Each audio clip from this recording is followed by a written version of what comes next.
Ok. Entonces, bueno, empezamos ahora. Si alguien, por favor, me pudiera decir por ahí en el Facebook si ya estamos en vivo, Yo te digo. ¿vale?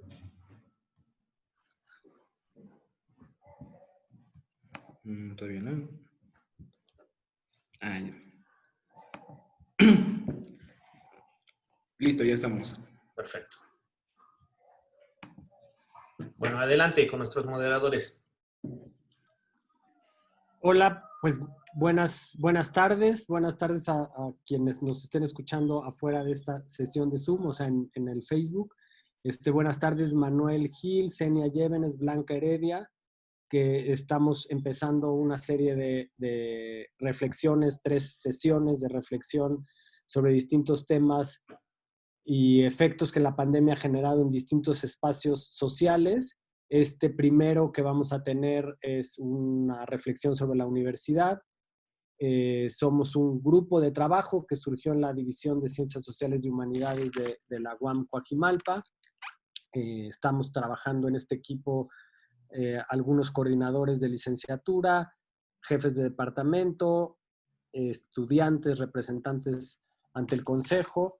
Ahorita se presentarán o durante la sesión seguramente iremos hablando. Yo me llamo Alejandro Araujo, estoy en la coordinación de la licenciatura de Humanidades. Me toca moderar esta sesión junto con Samara.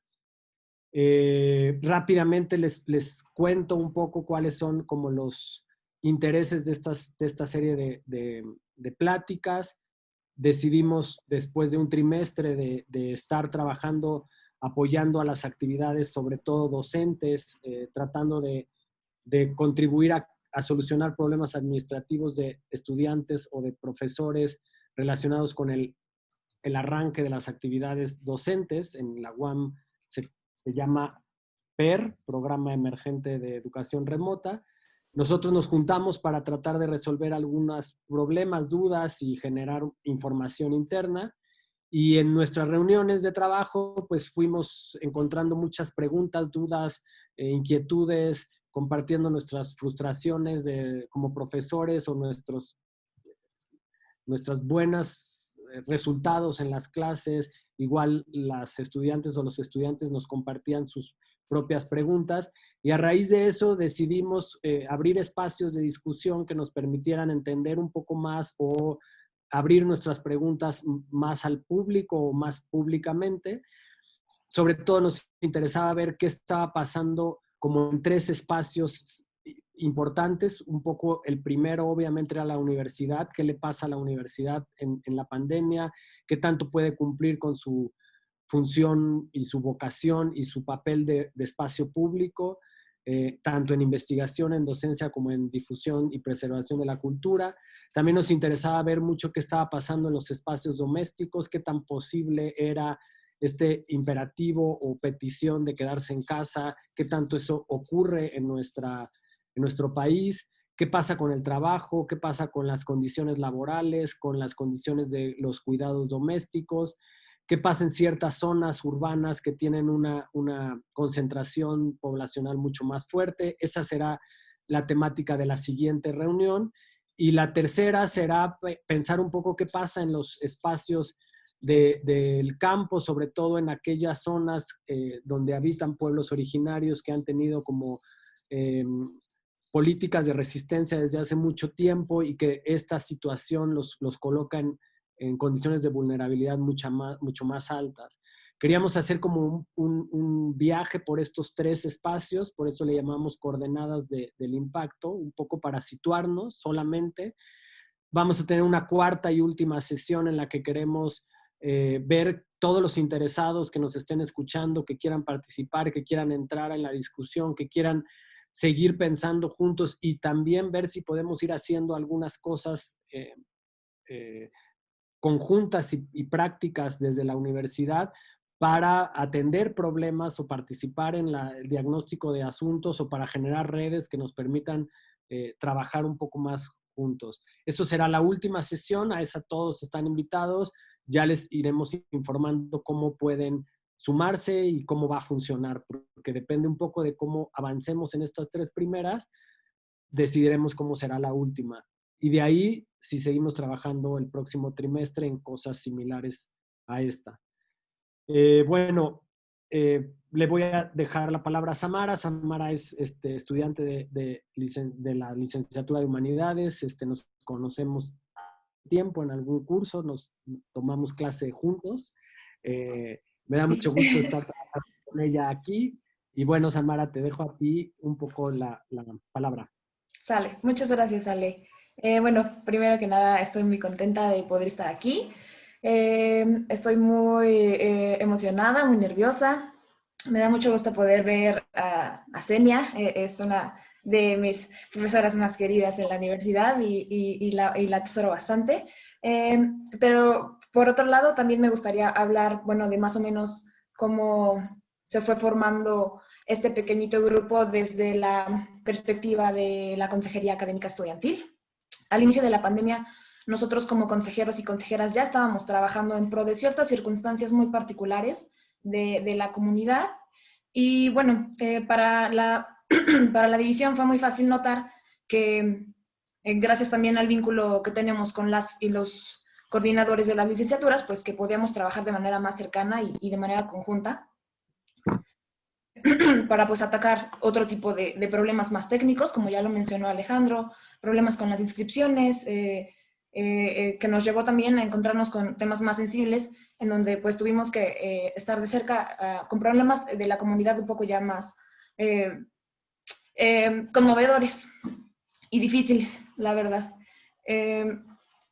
Pero pues justo esto me hace pensar en que como grupo de trabajo, no solo nos dimos a la tarea de atender ese tipo de dificultades, sino también, pues como lo mencionaba Alejandro, empezamos a abrir a este tipo de preguntas, teníamos todo este tipo de reflexiones y dijimos, creemos que podríamos también abrir de manera simultánea atendiendo las necesidades, pero también abrir espacios de reflexión para toda la comunidad, y me parece muy importante que los y las estudiantes estén involucrados en esto. Creo que esto es sobre todo para ellos. Como ya lo mencionaba Manuel antes, pues creo que es importante tratar de contener este tipo de emociones que se van suscitando a lo largo de toda la pandemia. Y pues nada, estoy muy contenta, estoy muy emocionada y quiero escucharles. Ya también he leído a Blanca, tuve la oportunidad de verla en un conversatorio de la UAM y estoy muy emocionada de que estés por aquí acompañándonos, también Manuel. Y bueno, ya voy a dejar la palabra para los ponentes y pues muchas gracias.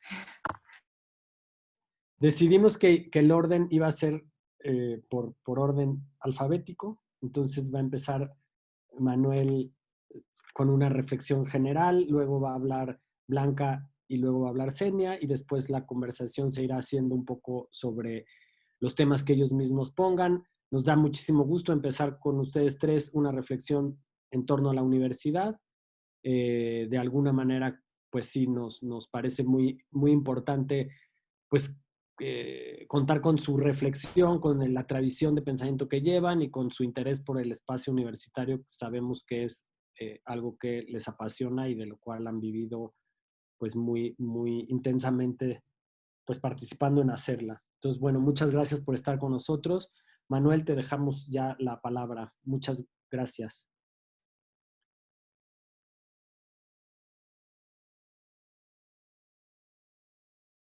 Siempre pasa. Muchas gracias a ustedes. Muy rápido lo voy a decir, porque casi siempre lo digo cuando estoy en UAM. Yo aprendí Celtal cuando fui hace unos meses más joven, y cuando te preguntan de dónde eres, en Celtal se dice Banti Yashlak de Amushuk, que literalmente quiere decir dónde quedó enterrado tu ombligo. Muy bonito porque pues uno es de donde quedó enterrado el ombligo. Y a mí cuando me dicen de dónde soy como académico, sin tener un ápice de ingratitud al colegio en donde estoy hace 10 años, pues yo me hice igual, ¿no? O sea, 30 años de trabajo, 20 en Azcapotzalco, 10 en Iztapalapa, y pensé en Coajimalpa antes de que existiera. Entonces, me siento en casa, me da mucho gusto estar con ustedes y en Rivendell, ¿no? En este espacio de refugio ante las contingencias, ¿no? Que ya me explicó Samara, porque yo en mitología me quedé en Sófocles, ¿no? Quiero proponerles algunos temas para que después los platiquemos. Cuando Alejandro me decía, Manuel, estas son las preguntas, porque nos mandó un cartelito. La primera, ¿qué sucede con sus actividades de docencia, investigación y difusión de la cultura en la pandemia? Quiero referirme rápidamente a la docencia, enfáticamente. Bueno, ya es un cliché decir que la pandemia nos tomó por sorpresa, pero lo que es muy interesante es que yo voy a proponer que ya sea en la fase inicial en la que lo que hicimos fue educación remota de emergencia, es decir, no es cierto que hicimos educación a distancia, no estamos haciendo educación a distancia. Eso es, para que haya educación a distancia tenemos que meter una estructura pedagógica propia de estos medios, ¿no? Lo que estamos haciendo es sustituyendo el salón por estos aparatos, ¿no? O sea, aquí yo veo a todos los que estamos enfrente y me parece que estamos en una mesa y allí enfrente, bueno, enfrente está la foto de mi madre, pero habrá personas, ¿no? Es como una mesa redonda y la pena es que no nos podemos ver de lado.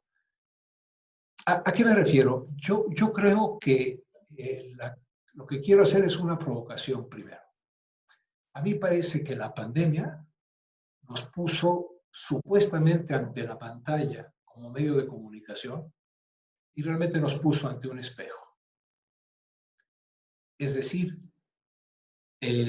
nos vimos de cuerpo entero, pedagógicamente, siendo fundamentalmente personas que ejercemos la educación bancaria, que llegamos, hablamos y con una manguera echamos agua a las cubetas que están ahí atrás. Y que creo que la pandemia nos ha permitido, visto así, no cabe la posibilidad pues de vernos como un espejo, ¿no? Como nos vemos siendo los que hablamos, nos vemos siendo los que indicamos las lecturas, nos vemos siendo los que nuestra voz manda, ¿no? Y creo yo que tanto en el nivel básico, en el medio, pero sobre todo en el superior, esto nos ha sucedido.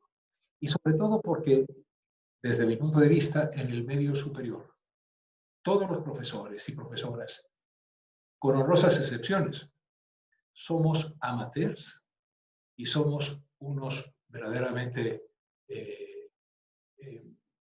profesores y profesoras hechizos.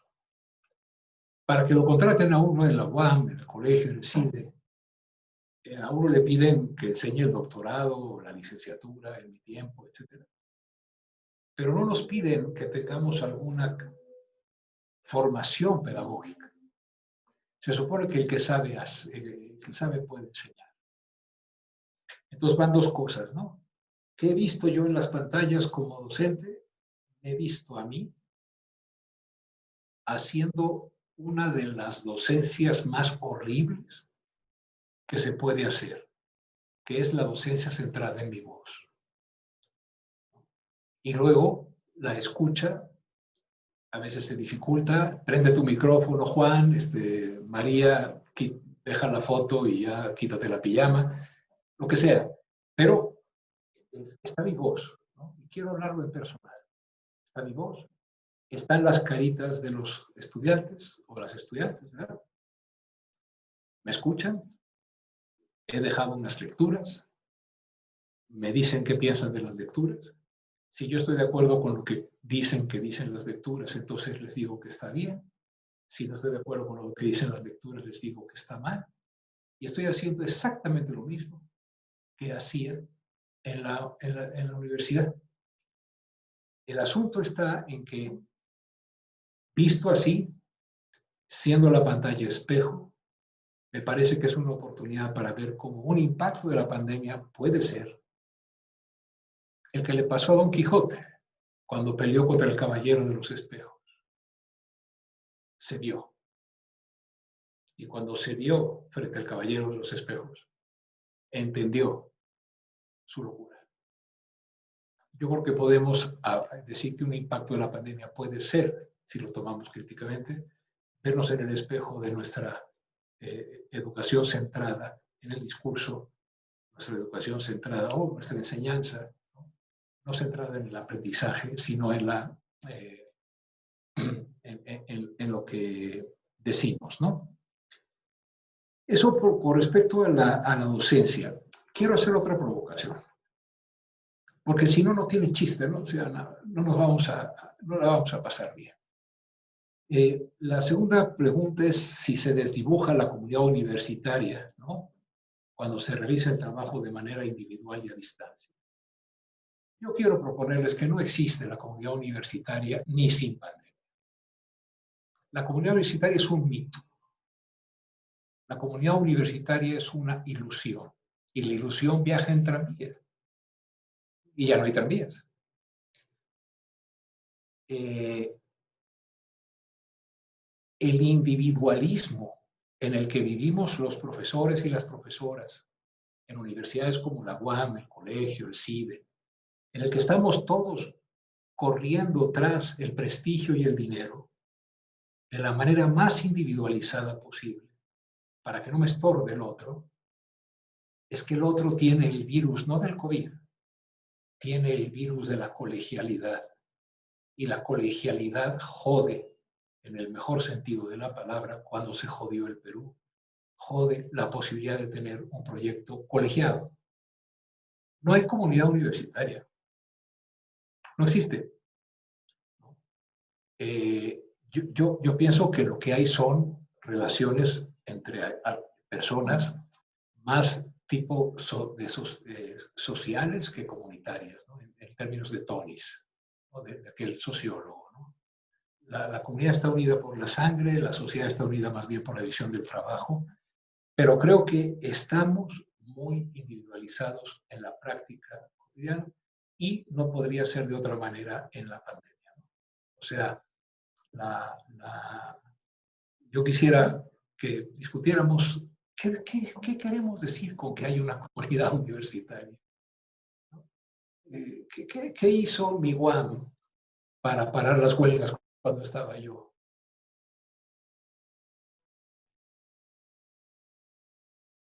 Los profesores y el SNI no se detiene, la UAM.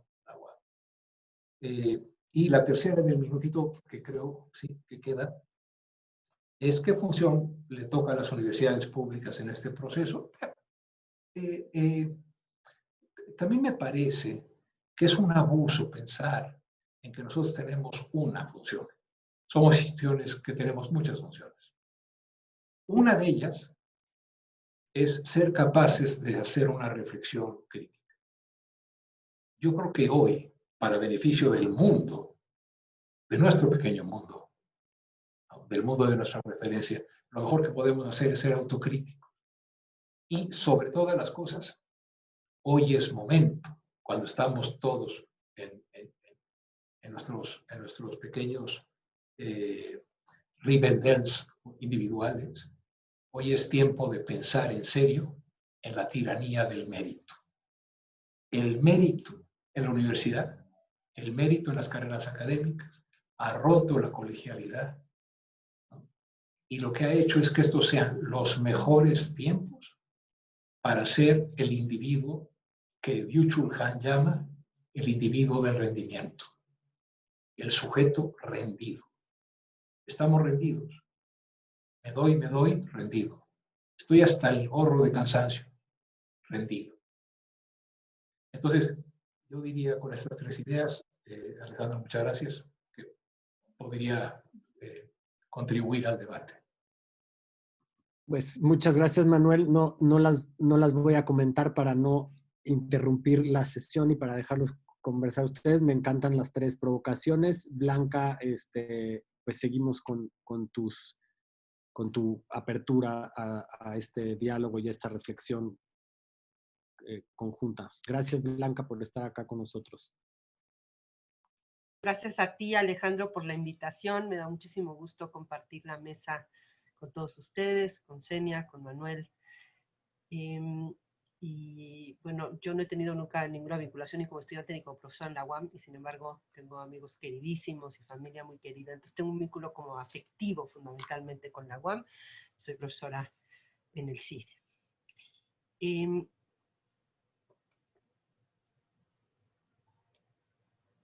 La pandemia, dice Manuel, nos ha puesto, es que nos ponía frente a la pantalla y nos está poniendo frente al espejo. Creo que nos lanza una provocación muy importante. Quisiera decir que la pandemia, desde donde yo lo veo, también nos ha desnudado a las personas, a las instituciones, a las organizaciones, sin importar su giro, su tamaño. Y las universidades, desde luego, no hemos estado exentas de ese desnudamiento. Ha desnudado y agudizado, además, nuestras debilidades, nuestras tensiones, nuestras contradicciones, nuestras carencias. También quiero creer, quizás mi optimismo delirante, a ratos delirante, veo también en esta pandemia atisbos de posibilidades que estaban canceladas o poco visibles previo a la pandemia.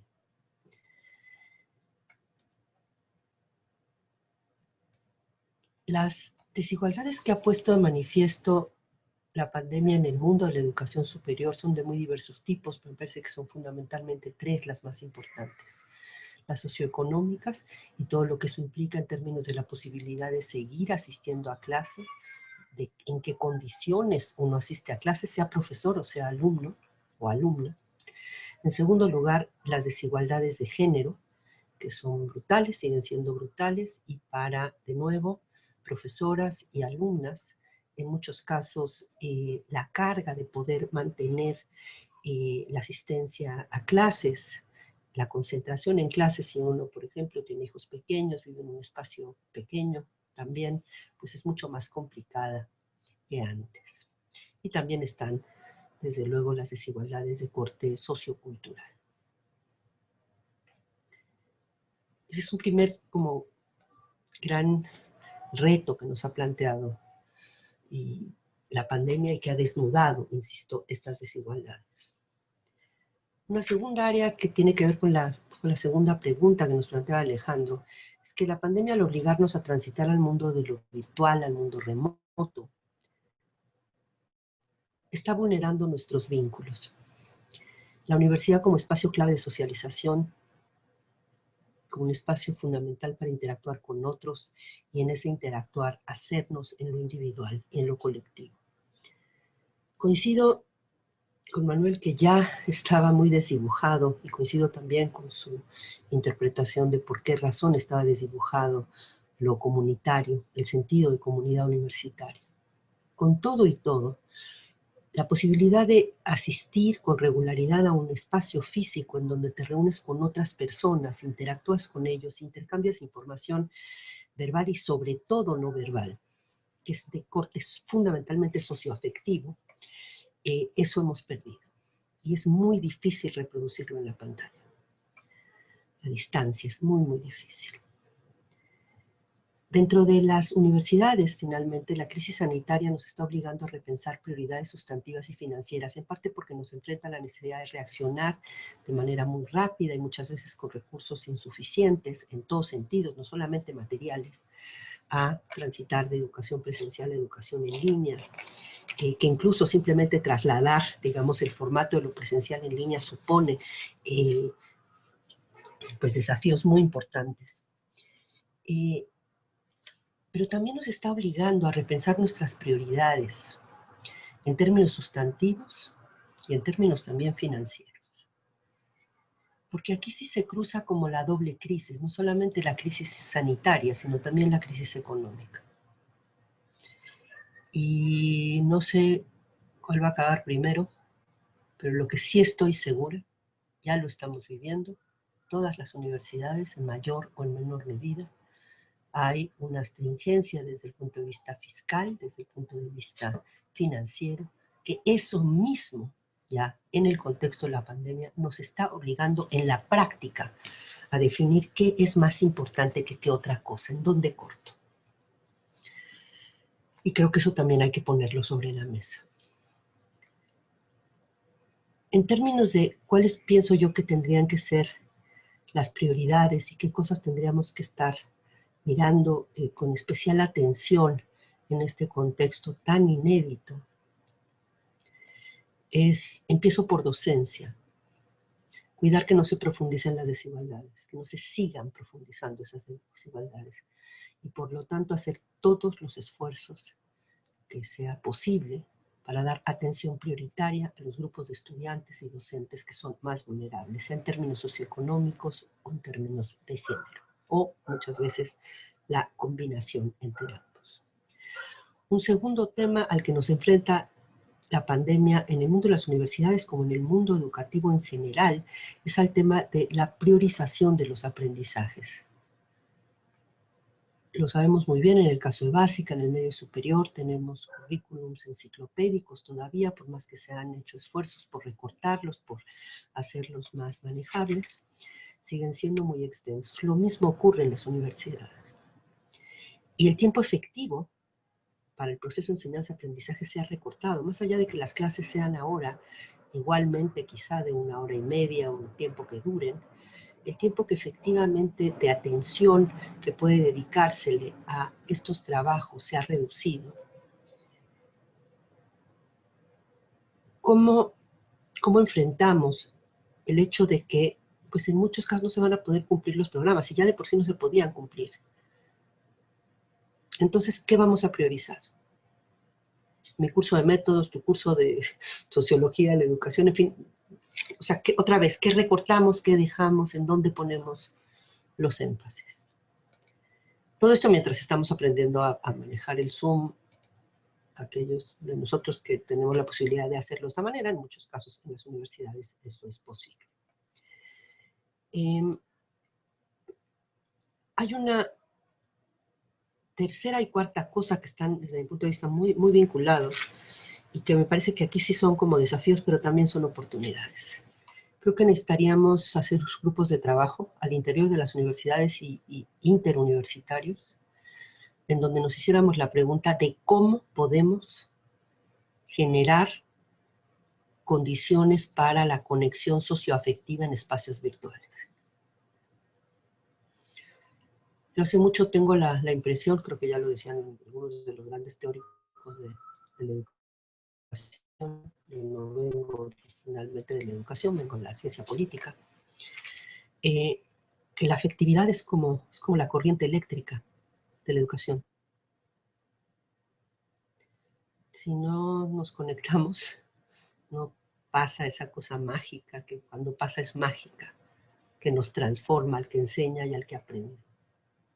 Pero por eso tiene que haber algún grado de conexión afectiva, social. Y lo poco que he estado leyendo sobre esto, es que mucho de eso es no verbal. Y la pantalla tiene el problema que incluso por un tema de los tiempos, ¿sí? En el momento en que yo estoy ahora moviendo, a ustedes les llega con un cierto retraso. Y además no están los olores, y además no está la forma en la que se comunican los cuerpos cuando están presentes uno frente al otro, que hace muy difícil la conexión afectiva. Creo que desde mi punto de vista es urgente que lo hagamos en general y muy especialmente para poder darles el apoyo y el acompañamiento que requieren a los estudiantes que provienen de medios más vulnerables y que tenemos mayor probabilidad de perder con el tránsito a la educación a distancia. Y que además, una cosa que sí me informan mis amigos los tecnólogos, es que hay otros que sí lo están haciendo, esto que les estoy proponiendo. Y ese es Google, y ese es Zoom. Y creo que no podemos permitir que los únicos que aprendan de esto, de las grabaciones que se están tomando, de todas estas interacciones, midiendo la dilatación de las pupilas, los microsegundos en los que yo me detengo en voltear la mirada a un lado o al otro, que los únicos que aprendan de esto sean Google y Zoom. Tenemos que aprender nosotros en beneficio de nuestros estudiantes, de nuestras comunidades, por más desdibujadas y desbaratadas que estén, para que no se desbaraten todavía más.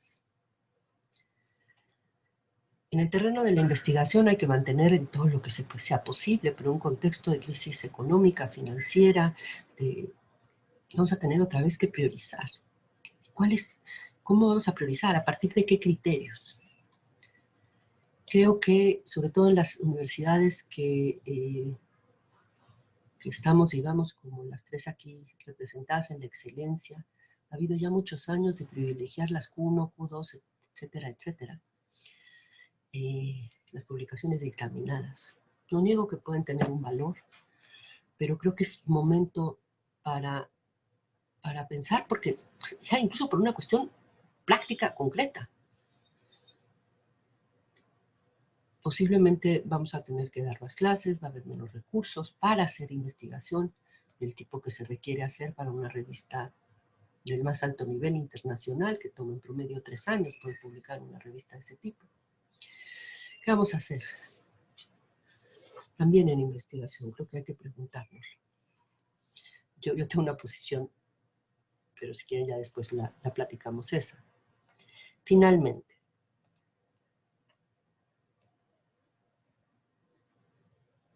la pandemia en combinación con la crisis económica, sí, en el extremo nos va a llevar a tener que justificar nuestra existencia. Y más nos vale ponernos a ello.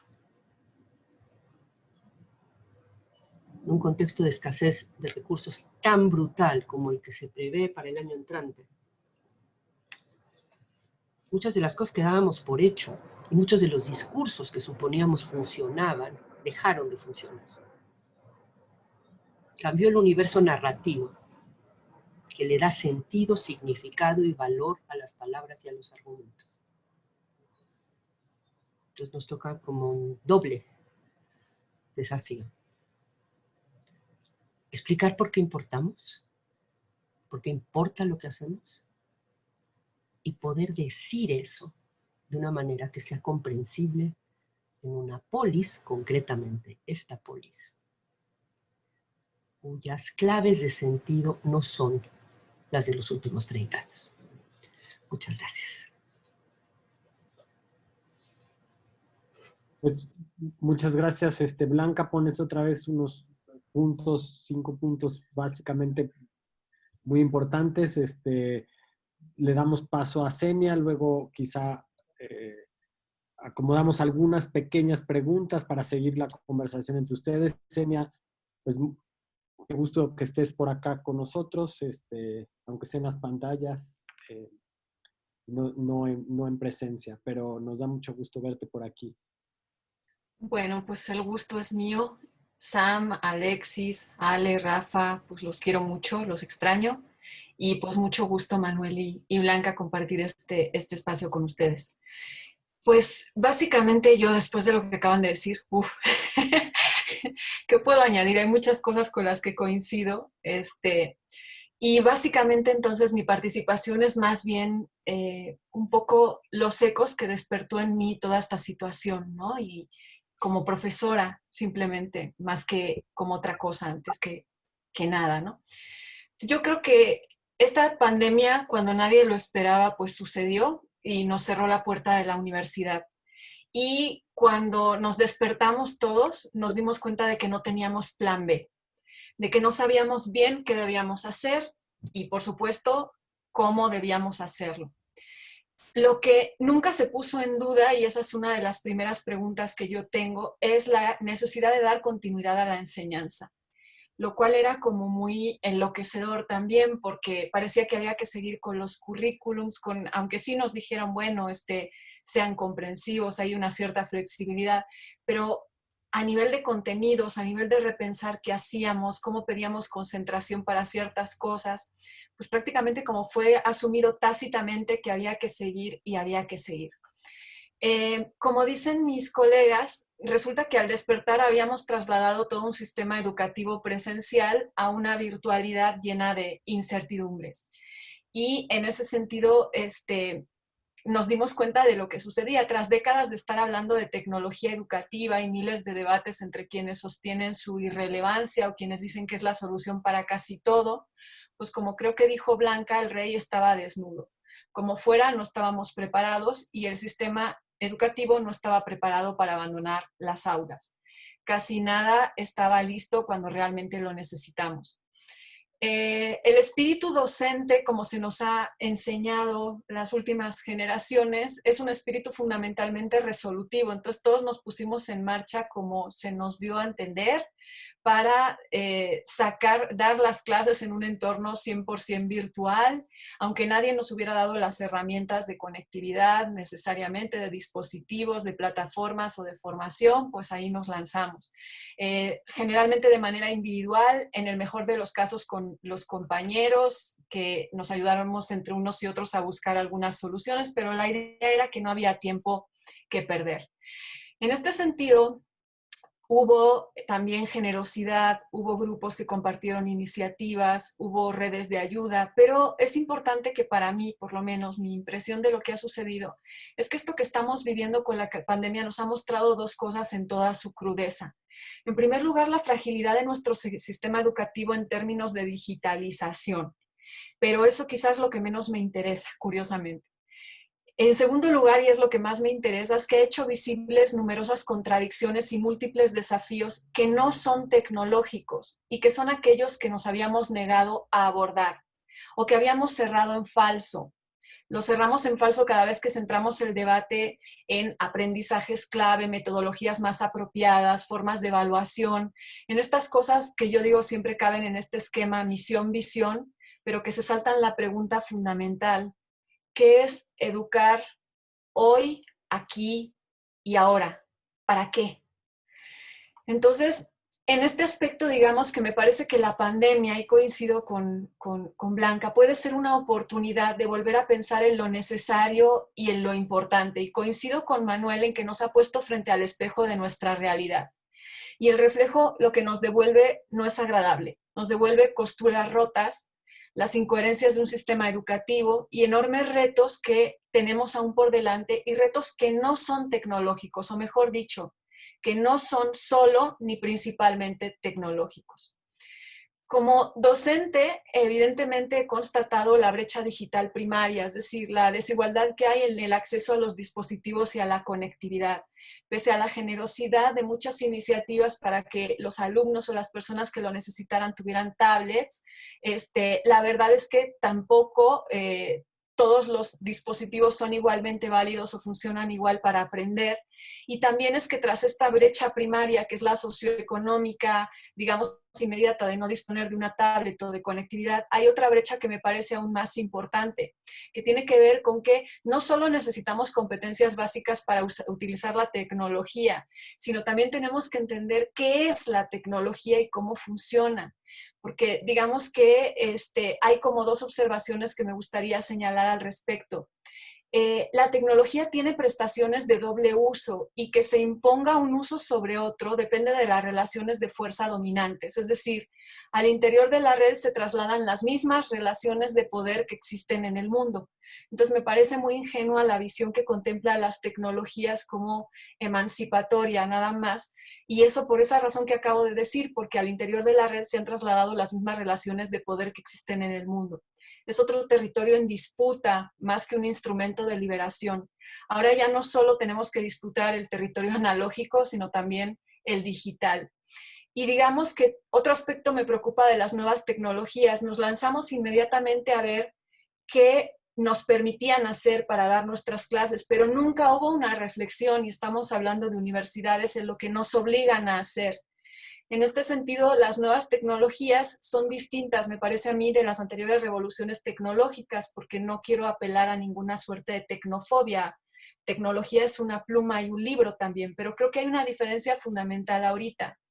Porque tú puedes decir que no vas a utilizar el martillo hoy porque no tienes ningún clavo que clavar y entonces lo guardas en la caja. Pero ahora tenemos cada vez más dificultades de salir, por ejemplo, sin el celular. Tenemos una relación con la tecnología que es casi orgánica. Y esta relación orgánica supone una configuración nueva y una configuración que no va de acuerdo con nuestro sistema de aprendizaje y ni siquiera con nuestro cerebro. Las redes funcionan a través de la simultaneidad y nuestro aprendizaje y nuestro cerebro funciona a través de la sucesión porque tenemos un cerebro finito y en este sentido podemos capturar y hacernos cargo de determinado tipo de información. En este sentido también lo que sucede con las redes es que lo que está con esta idea de la simultaneidad, lo que está en tu cuerpo y los alrededores es lo que deja de tener importancia y todo se vuelca hacia esa simultaneidad de información que te está llegando en ese momento. Entonces, uno se pregunta qué hacemos con la idea de la concentración, del silencio, de que tiene que haber también vacíos para que uno pueda aprender a metabolizar lo que está aprendiendo y no todo llenos, ¿no? Entonces, en ese sentido, lo que quiero decir es que, digamos, las redes no nos solucionan lo fundamental y vuelvo a mi pregunta anterior. La cuestión de qué es la educación, porque tú puedes tener todas las redes del mundo, y eso lo decía Humberto Eco acerca de la televisión, ahora que los de la SEP están educando con la tele. Si tú quieres educar a alguien con la tele, no es solo que aprenda a enchufar la tele, es que aprenda qué es la tele. No es un territorio en estado de naturaleza virgen, sino que exige una educación previa que ella misma, la tele misma o las redes mismas no van a dar. Y que a veces incluso contribuyen a erosionar o que de alguna manera impiden. Entonces me parece que todo esto nos vuelve o nos exige resolver el reto mismo de la educación. Y ahí vuelvo también a la importancia que señalaba Blanca y también Manuel, de eso que hemos perdido, que es la importancia de lo socioafectivo, de la vinculación comunitaria, porque efectivamente todos los cuerpos colegiados existen para evitar que haya vinculación comunitaria. Yo así lo veo. Tienen un formato que es imposible saltar y pasar a otra cosa o discutir lo que realmente importa. Los formatos otra vez misión, visión. Entonces, en este sentido, yo creo que coincido con mis colegas, esto es un espejo y esto es una señal de qué es lo que podría ser en lo que se tradujera la educación y lo que muchas y muchos no queremos que suceda, ¿no? Es la idea de qué necesitamos para hacer comunidad. Necesitamos a lo mejor una interacción distinta, una interacción con otro tiempo, porque esa es otra de las cuestiones que las redes no dan, el tiempo. En la universidad se pierde tiempo. Y lo digo yo que soy profesora de tiempo completo en una. Y bendito que se pierde entre comillas, según qué parámetros, ¿no? A lo que me refiero es a que vas por un pasillo y te encuentras a alguien y hablas, y vas y pides un libro, y efectivamente todo ha estado erosionando el sentido comunitario, eso muy bien lo ha señalado Manuel, pero también como Blanca señala, estos momentos eran clave, el momento en el que te vas al café, te encuentras un alumno, te distraes, llegas 5 minutos más tarde, pero hablaste con alguien.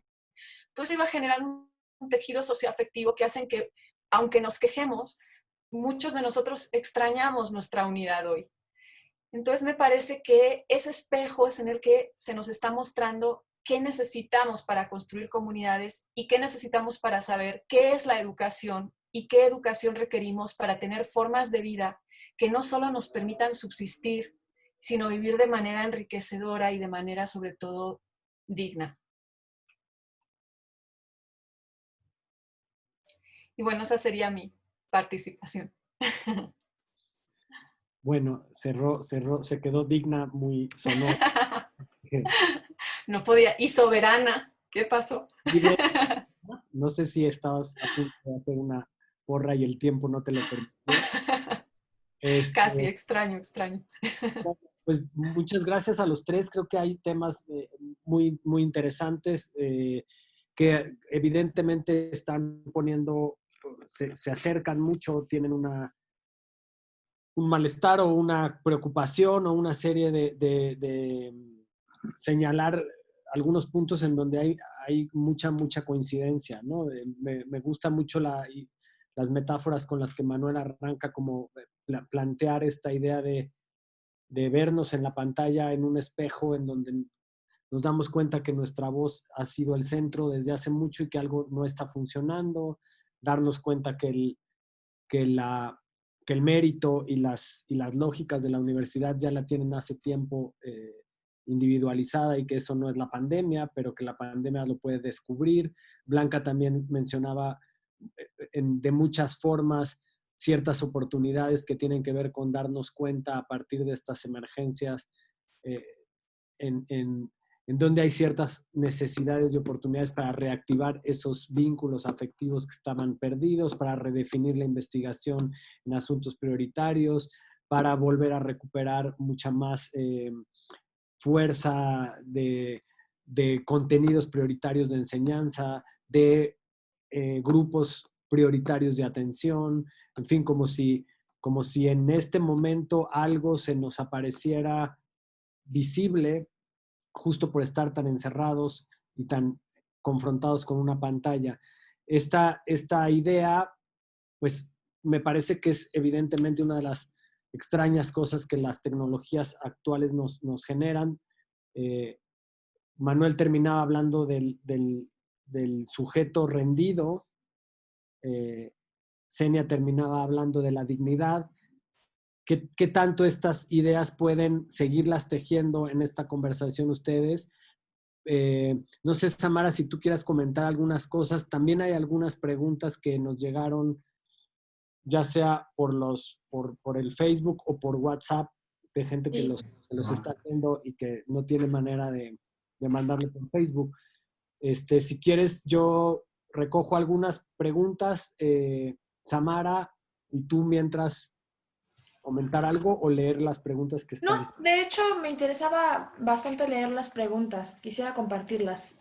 ¿Puedo? ¿Sí? Sí. Tenemos dos, entonces.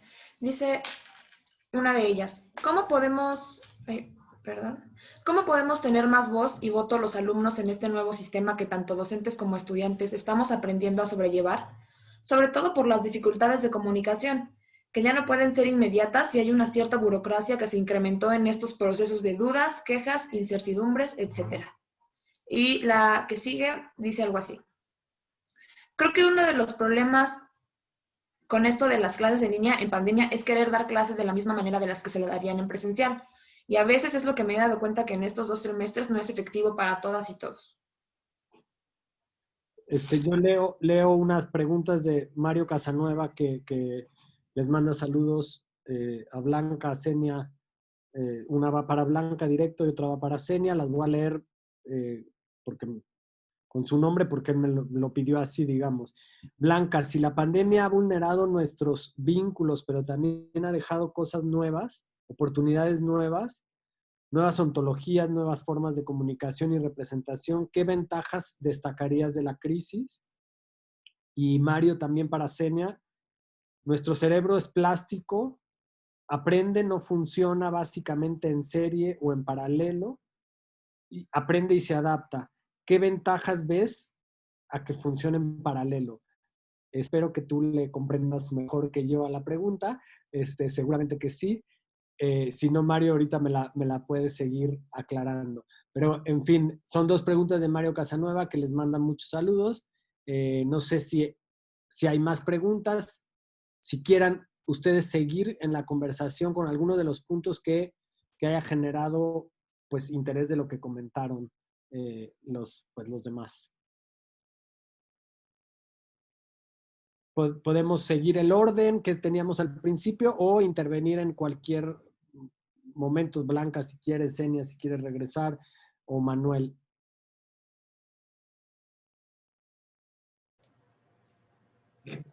Cambiemos el orden. Es más divertido. Cambiemos. Blanca, ¿qué te parece la pregunta de Mario? Si quieres, Y muy bien, sobre ventajas posibles. No es algo que esté ahí simplemente para que lo tomemos, es algo que hay que trabajarle. Pero algunas de las cosas que yo he pensado les comparto. ¿Sí? Que cosas que eran debilidades, pero que por ahí no se notaban tanto en el entorno presencial, se vuelven hoyos negros en el contexto virtual. Por ejemplo, creo que la inmensa mayoría, sino que todos los profesores, traemos en la cabeza una especie de rúbrica, a partir de la cual evaluamos las intervenciones, las participaciones en clase, desde luego los exámenes, los ensayos. Muy pocas veces compartimos esa rúbrica. Muchas veces ni siquiera nosotros la tenemos por escrito. Y en el entorno presencial, por ahí, quiero creer que se salva quizá porque hay la posibilidad, incluso para lo que decía Senia, que estoy totalmente de acuerdo, por esos encuentros al final de la clase, encontrarte camino al café, a la salida, comentar algo y que se vaya como completando la idea que pueda tener el estudiante con respecto a qué espera el profesor del estudiante. Una de las cosas que yo he estado viendo y con lo que estoy experimentando es volver explícitas esas rúbricas. Y, por ejemplo, aprovechar una cosa que sí te da el Zoom, y es poder hacer grupos más pequeños que con la rúbrica puedan coenseñarse los propios estudiantes, pero con una guía clara con respecto a qué estás esperando de ellos. Yo soy una firme creyente en que tenemos que poner el centro en el aprendizaje, pero no estoy de acuerdo en que la enseñanza no es importante. O sea, sí hay un papel para el docente como guía y como conductor y como transmisor de conocimiento acumulado, tanto escrito como no escrito. Y ese es justamente unos lugares donde se refleja y donde se condensa, es en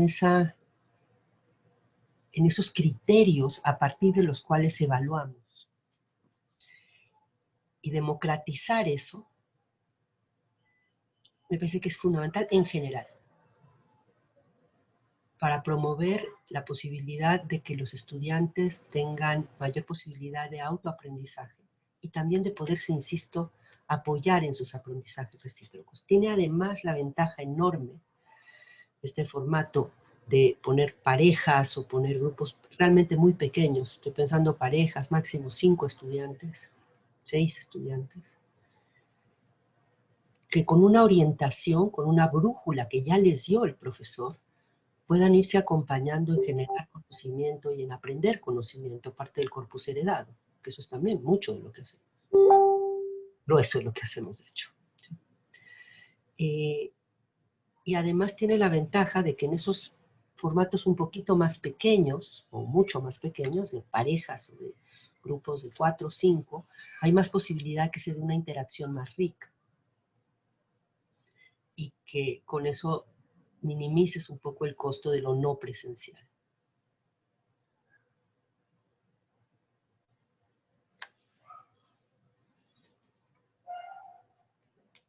Yo quisiera decir, ¿ya acabaste, Blanca? Sí, sí, sí. Perdón. Yo quisiera decir que hay que hacerle caso a don Antonio Machado, que decía, se miente más de la cuenta por falta de fantasía. También la verdad se inventa. Yo creo que el enorme error que se está cometiendo en la educación mexicana es fingir que seguimos haciendo lo mismo en estas circunstancias. Fingir que hay clases, simular que hay docencia, enseñanza, aprendizaje al estilo anterior. También la verdad se inventa. ¿Por qué no nos planteamos como país, de aquí a que pudiésemos volver a las escuelas, leer?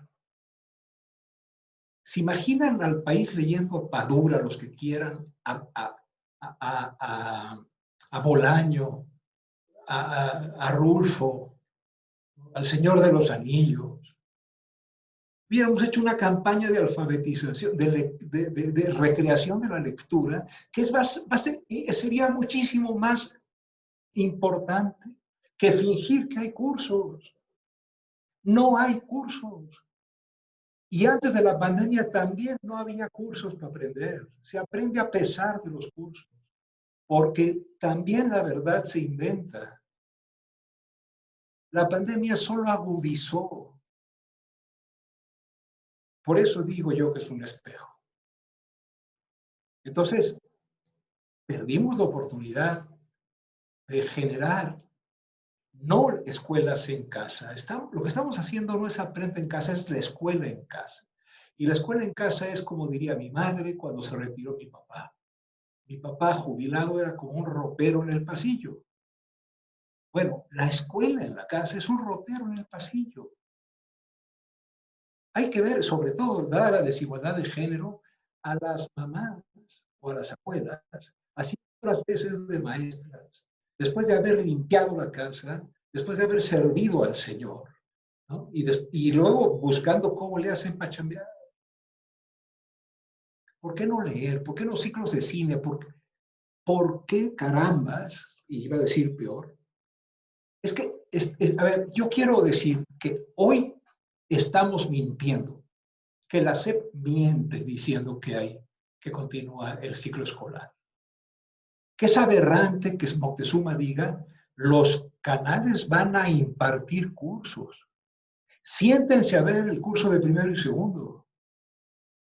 Tratan a los niños como imbéciles. Creen que tratar a los niños, ay, qué lindo, ya aprendí. Pero ¿en qué cabeza cabe ese maltrato como si fuesen? A mí me gusta, me parece espantoso que a los niños les hablen como tontos y a las mascotas de una vez, ¿no? Pero lo que quiero decir es mentira que siguen las clases, es mentira es mentira. Y se miente más de la cuenta por falta de fantasía. También la verdad se inventa. Renunciamos a jugarnos el pellejo. Nos amarramos a lo conocido y lo tradujimos en estas tecnologías, ¿no? Para poder seguir haciendo en lo que tenemos seguridad y lamentar que no nos vemos. Yo creo que hubiera estado bueno ponernos a leer para luego vernos como lectores que aprendimos cosas,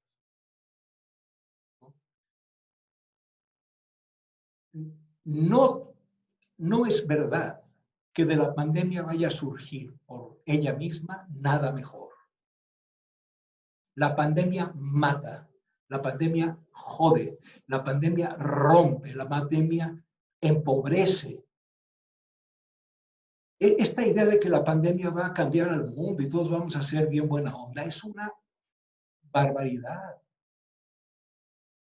¿no? Bendita entonces la pandemia, ¿no? No. La pandemia no va a producir un mundo mejor, no va a mejorar al mundo. La pandemia nos debería de hacer pensar mucho en si queremos tener un sistema nacional de investigadores o, o continuar con un sistema nacional de publicadores. Si estuvimos los científicos a la altura, por lo menos de tener la vergüenza de decir no entendemos un carajo. Entonces, desde mi punto de vista, la pandemia lo que ha agudizado, lo que, como decía Blanca, ha desnudado, es que, y con esto termino, hemos tolerado durante medio siglo niveles de desigualdad social que han impactado a la salud, a la educación, a todo. Y que en todo caso, en esta situación de pandemia, terrible, horrible, ver a una persona morir ahogada. No romanticemos la pandemia. La peste es la peste y saca lo peor de los seres humanos, decía Camus. Entonces, lo que necesitamos hacer es ser más modestos, decir, no es la pandemia, nos aguantamos mucho la desigualdad, nos compramos el discurso del mérito, todos los que estamos en el SNI nos lo merecemos, todos los que no están en el SNI son una bola de imbéciles. Yo creo que desperdiciamos la oportunidad de jugarnos el pellejo y nos fuimos a la comodidad de las fantasías de los cerebros paralelos y esas cosas, cuando lo que tenemos son, para decirlo como si vais, o no entendemos lo que está pasando, o ya pasó lo que estábamos entendiendo.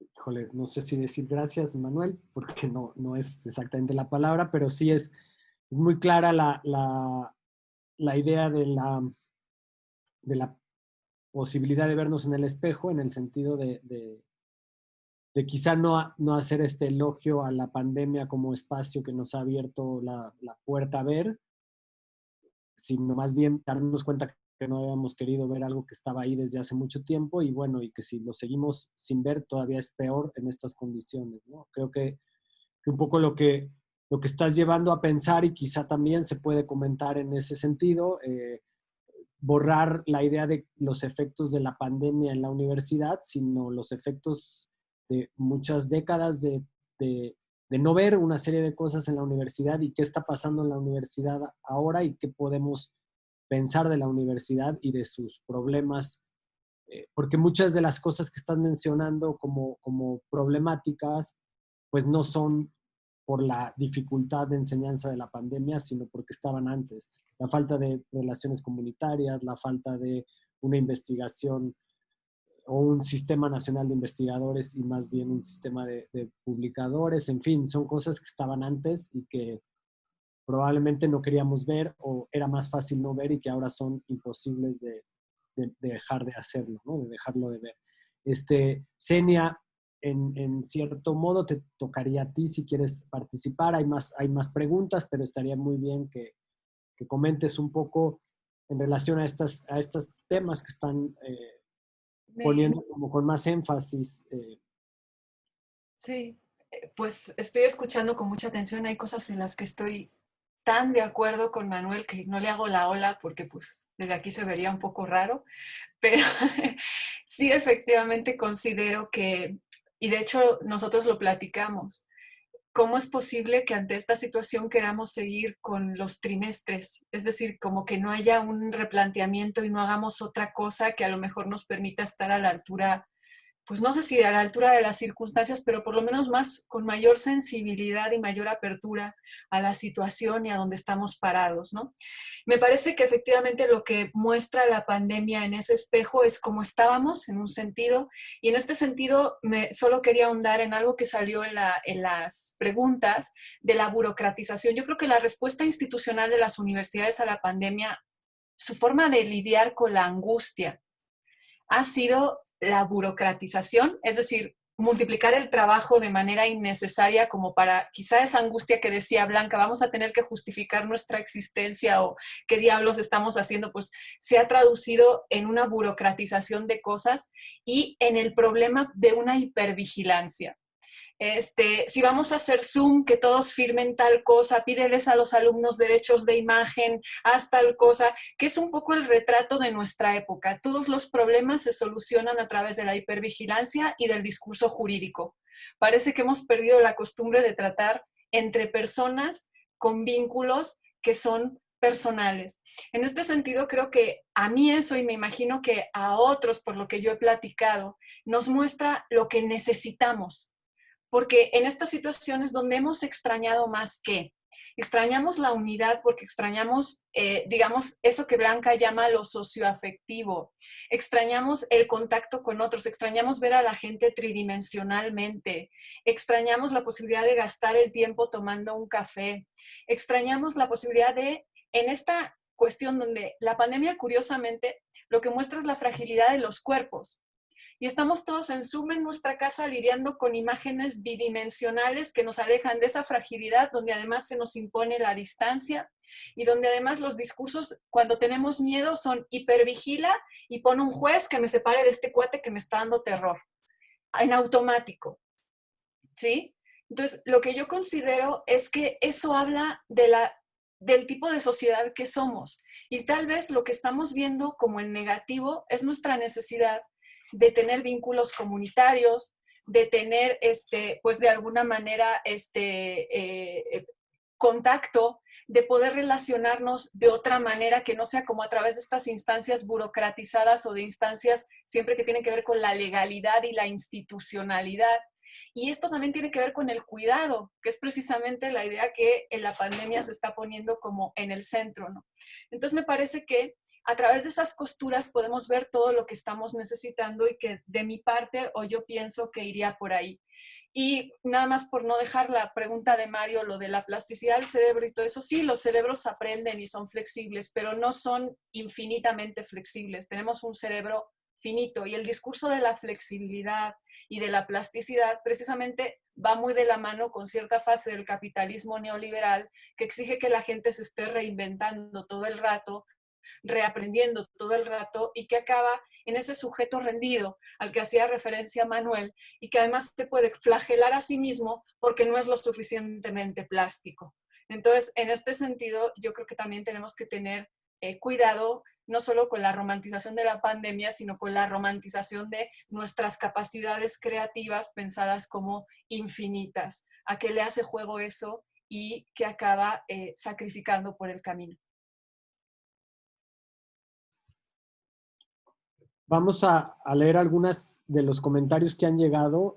Son más que preguntas, en realidad, pues hay varios comentarios y bueno, creo que es interesante porque muchos son de estudiantes y también les pueden resultar a ustedes interesante escuchar lo que están opinando los alumnos y las alumnas, y también de ahí capaz que les interesa comentarlos. Samara, ¿quieres leer tú algunos?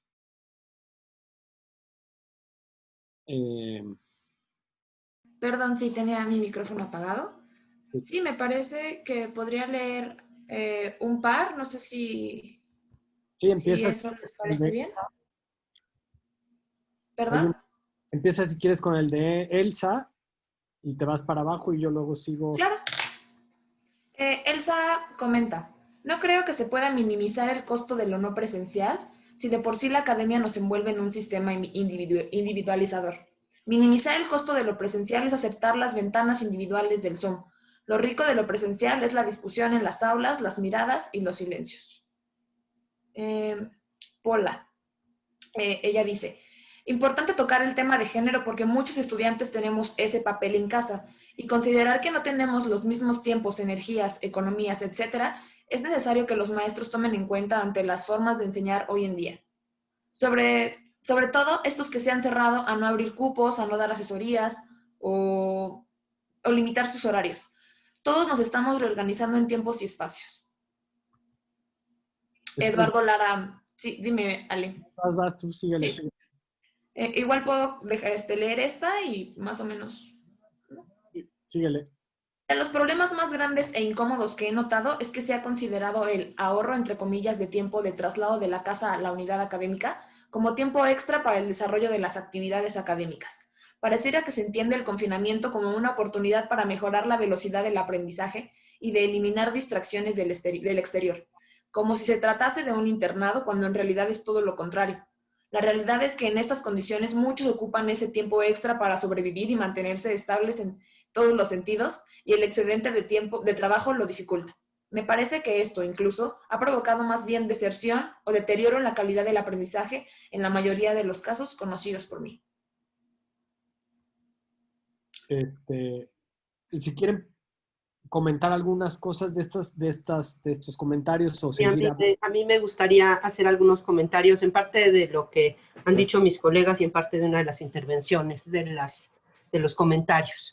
Perfecto. Sí. Primero quiero comentar sobre lo que dijo Manuel, que desaprovechamos una gran oportunidad. Coincido totalmente con él, y que nos aferramos a lo conocido. En parte quiero explicarlo, a tratar de entenderlo. Hay una cosa inercial, el sistema educativo ocurre en un contexto institucional y político determinado, en fin. Pero más allá de eso, efectivamente, es una gran simulación, una simulación masiva. Lo pienso especialmente para el caso de básica, primaria y secundaria. Sí creo que en ese sentido la universidad está en un lugar un poco diferente. Con eso no digo que, pero sí creo que la simulación es más completa en el caso de la educación básica, aunque también subrayar que esta idea de cómo la pandemia ha desnudado y exacerbado brutalmente las desigualdades. Aquellos de ustedes que hayan tenido oportunidad, a lo mejor algunos de los más jóvenes aquí presentes que tengan niños en primaria o en secundaria, si está en una primaria o una secundaria de élite en cualquier ciudad importante, en la Ciudad de México, Guadalajara, en Monterrey, no están exactamente simulando, están haciendo otra cosa, ¿sí? Pero claro, tienen internet banda ancha, tienen tutores, tienen clases personalizadas y ahora más maestros dándoles clases, porque además las escuelas privadas de muy alto costo están muy preocupadas por perder alumnos, entonces le están metiendo muchas ganas, digamos. Pero entonces está creciendo brutalmente la brecha entre lo que están recibiendo por Zoom estos estudiantes, digamos, de altos ingresos urbanos, vis-a-vis aquellos niños que lo único que tienen en el mejor de los casos es pues el programa de televisión, que si ustedes los han visto, los de básica, en algunos casos ni siquiera contiene el cintillo de a qué curso ni grado pertenece aquel video. En fin, ya olvídense de lo demás, además de que todavía ahora a mí me siguen preguntando mamás y papás de cómo se conectan, cómo sintonizan el canal 7.2, porque no fue posible que la SEP explicara de una manera sencilla y masiva, pero súper masiva, cómo es que tú te conectabas al 7.6, 7.2, porque los invito a ustedes a que intenten conectarse a esos canales, ¿no? Bueno, coincidiendo totalmente con Manuel en ese sentido, y que hubiera sido muchísimo mejor una campaña nacional de lectura, que por cierto, si hubiera significado no nada más ponerlos a leer, porque desafortunadamente muchos niños de tercero de secundaria pues no estarían, digamos, en condiciones de poder acceder a la información contenida en muchos textos por las deficiencias previas en su formación escolar, en lectura, ¿sí? Coincido totalmente. En el caso de la universidad, no estaría mal enfatizar más también, de todas formas, lectura, pero sí creo que hay, en general, ya porque son relativamente pocos los que llegan a la universidad y hay mejores condiciones para que podamos sacarle algún provecho a esta educación a distancia y a tratar de evitar que se vuelva pura simulación. En segundo lugar, quisiera referirme al tema de mujeres y retomar el tema de oportunidades. La verdad es que yo parto fundamentalmente de lo que dice Manuel. Esto es una pérdida gigantesca, incluso me empezó a producir como un chirrido espantoso lo de estar pensando todo el tiempo en la oportunidad que planteaba la pandemia. Es una catástrofe, es una calamidad espantosa en todos los sentidos. Pero con todo y eso, pues hay que hacer cosas.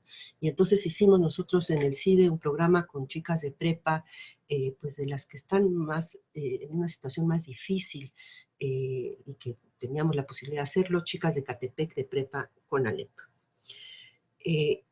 Lo hice con muchas ganas, fue una aventura, un experimento, por primera vez hacíamos este programa en línea y con muchísimas dudas con respecto a si esto iba a jalar. ¿Sí? Y sí les tengo que reportar que funcionó increíblemente, con todas las dificultades técnicas. Funcionó lo más importante que yo quería lograr, y es comunicarles como tirar una cuerda y decirles no están solas. El municipio, como ustedes saben, con mayor violencia del país, bueno, el más grande en población, y el que tiene mayor número de feminicidios, problemas tremendos de violencia en general y violencia de género en particular. Y sí hay cosas que se pueden hacer incluso a la distancia. Desde luego no es el formato tradicional. Y no sé si es una oportunidad o simplemente reaccionar desde nuestra humanidad más elemental y desde donde cada uno puede, a tratar de paliar, sí, porque mucho de esto es simplemente paliativo, pero sí es mejor que nada.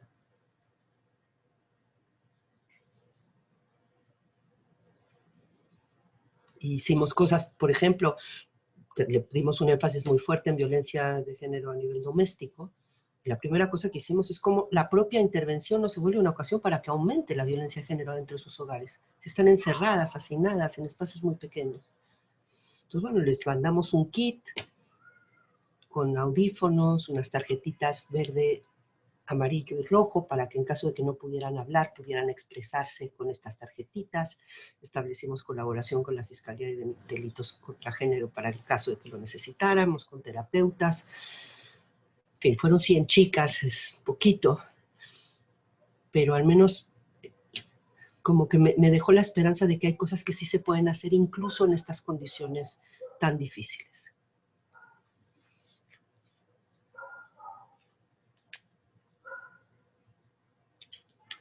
Gracias, Blanca. Sí yo creo que es interesante ver que las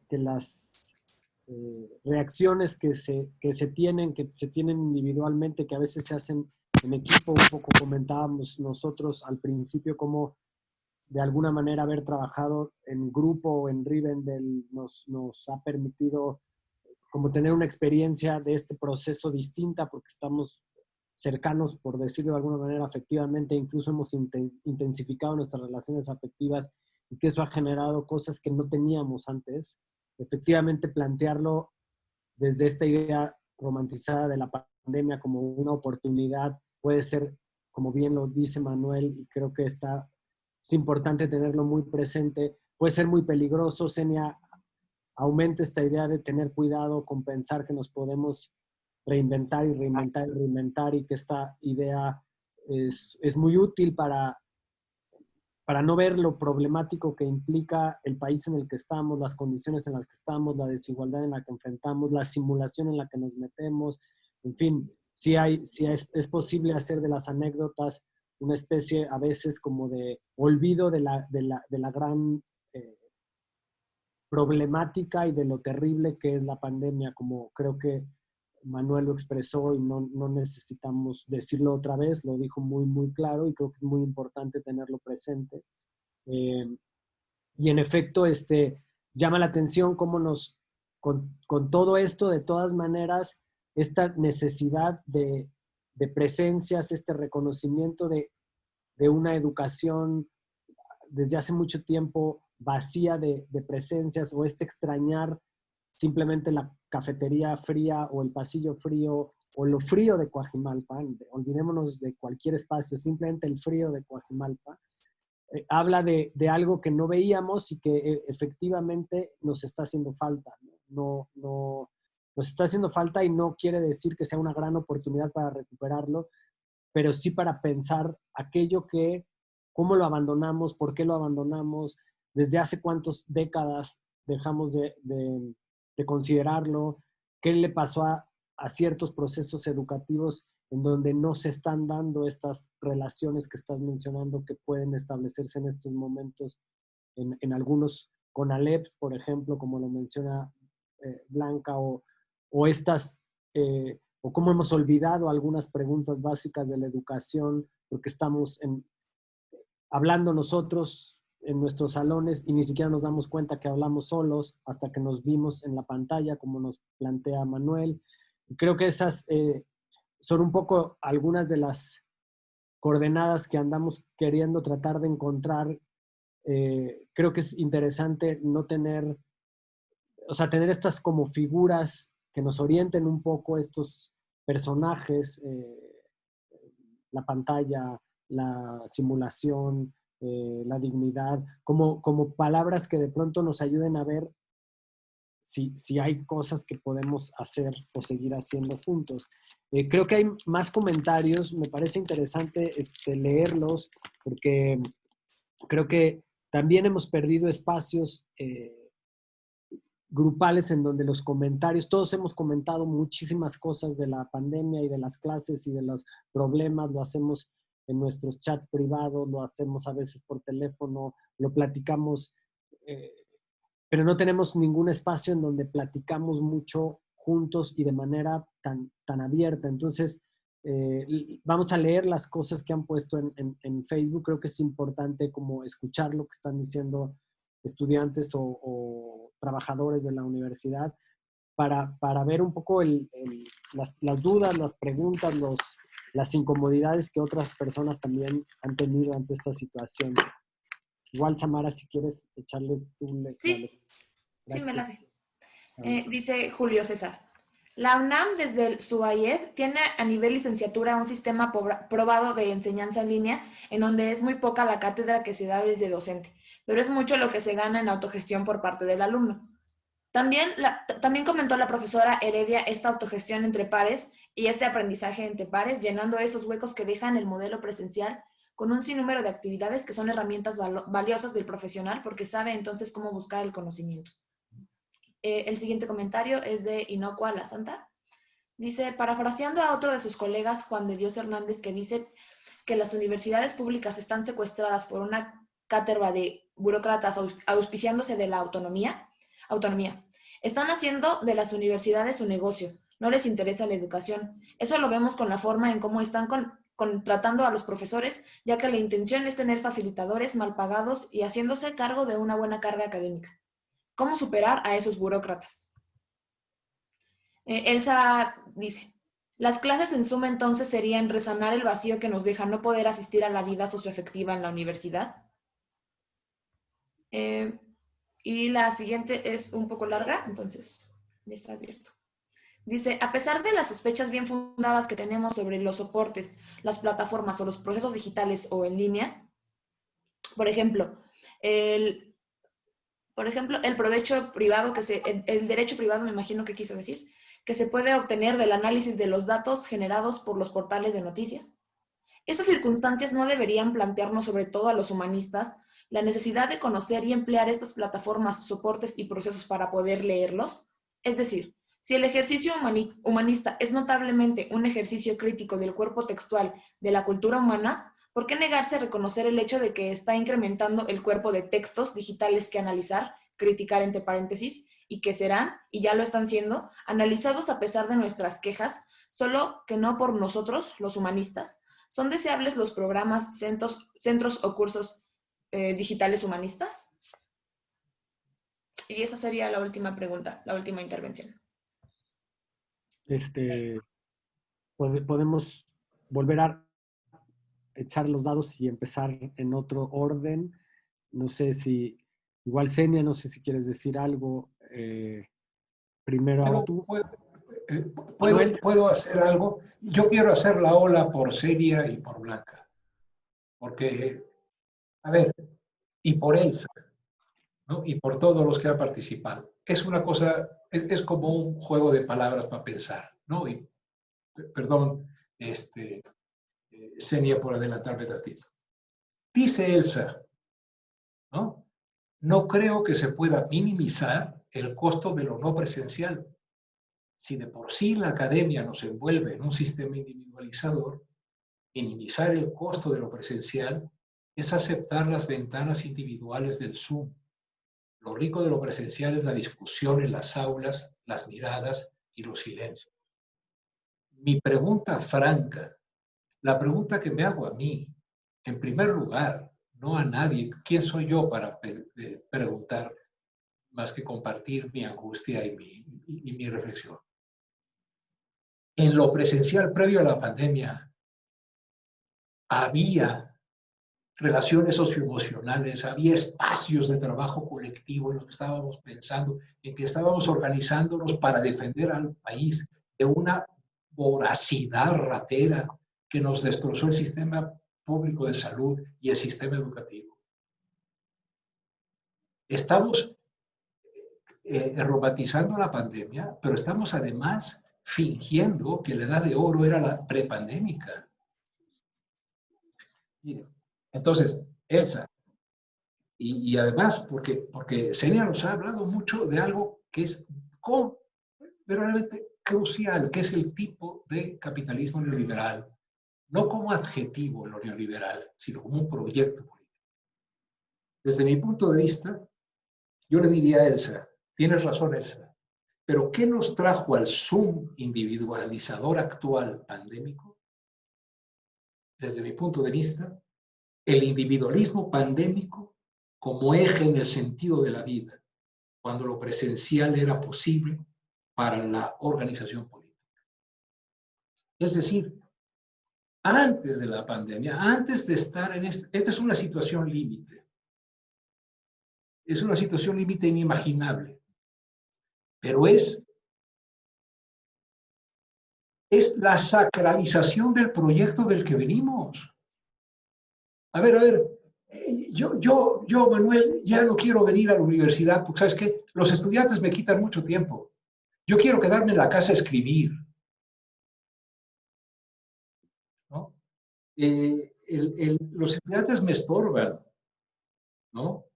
Prefiero trabajar en casa. Son muy brutos. Están mal formados, ¿no?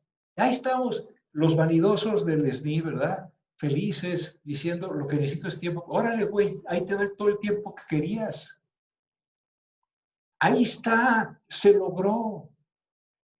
destrozamos de tal modo la vida social y la vida con el ambiente, nos sentimos tan distintos a la naturaleza, siendo que somos naturaleza, por supuesto, que se nos viene este asunto y la organización social lo que nos dice es, sálvese todo mundo como es el proyecto neoliberal. ¿Cómo?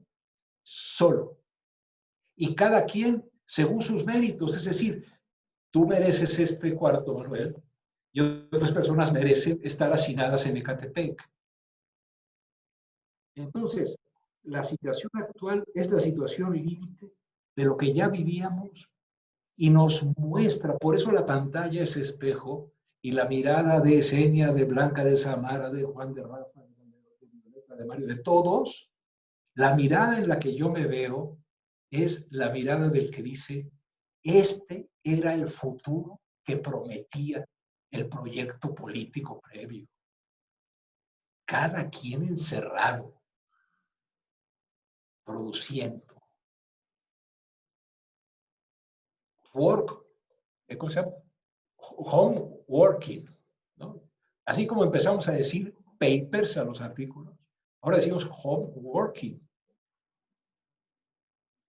Lo que quiero transmitirles es eso. Estamos frente a nosotros, no estamos frente a un bicho.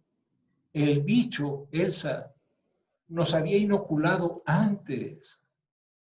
La pandemia es una desgracia y la situación a la que nos remite es el cielo del neoliberalismo.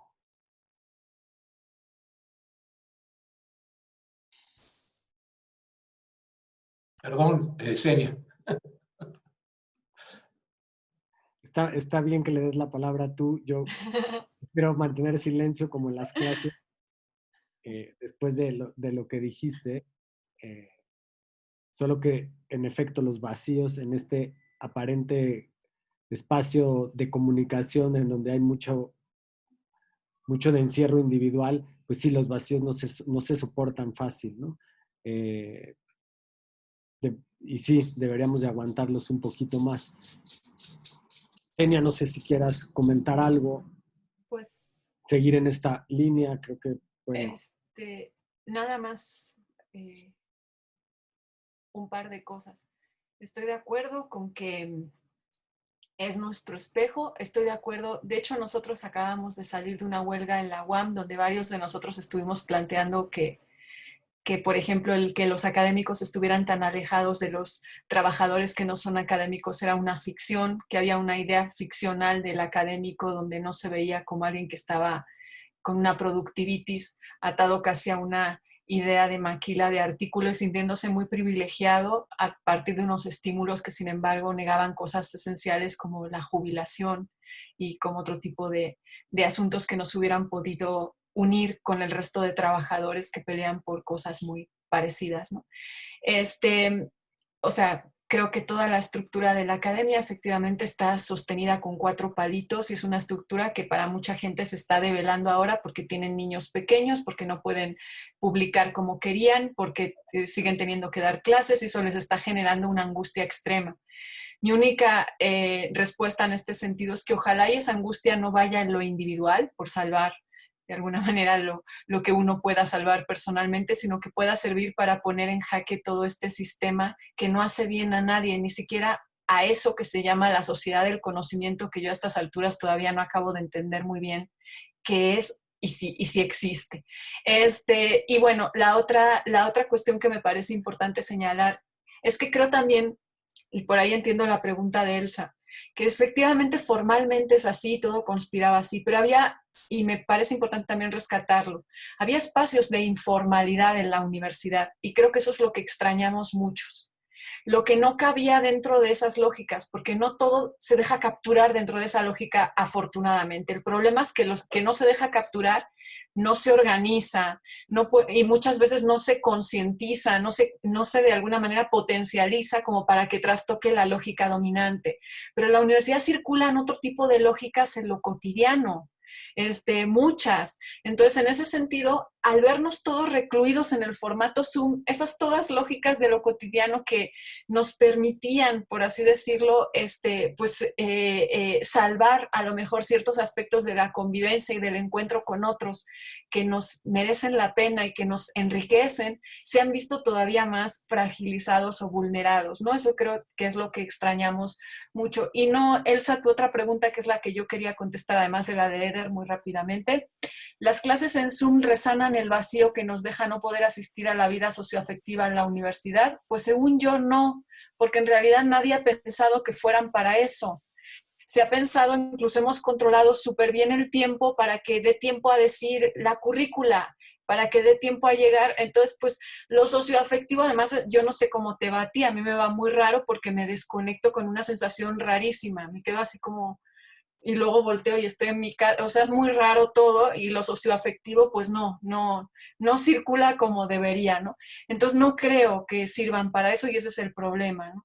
Y de Eder, no creo que la pregunta, o sea, no es una cuestión de tecnofobia, Eder, ni de nada de esto. Yo creo que la digitalización y la tecnología, siempre ha habido tecnología desde que lo sabía Levi-Strauss, pasamos de lo crudo a lo cocido. Pero hay de tecnología a tecnología y hay que captar las diferencias y qué es lo que hace la tecnología con nosotros, porque la tecnología no es simplemente una herramienta, aunque mucha gente crea que sí. La tecnología moldea formas de ver el mundo, moldea formas de relacionarte. Entonces, en ese sentido, no es que la ignoremos o que volvamos a un paraíso que por lo demás nunca ha existido, pero sí tenemos que contemplarla de manera mucho más crítica. Y como tú dices, las humanidades, que yo soy profesora de humanidades y defiendo mi trinchera, y más ahorita, creo que pueden ser algo muy útil precisamente para problematizar todos estos asuntos y para hacer también estas preguntas que pareces pitufo filósofo si quieres hacer, pero que son súper necesarias, que son tan básicas como ¿cómo queremos vivir? ¿Y qué es educar para vivir? Y ya.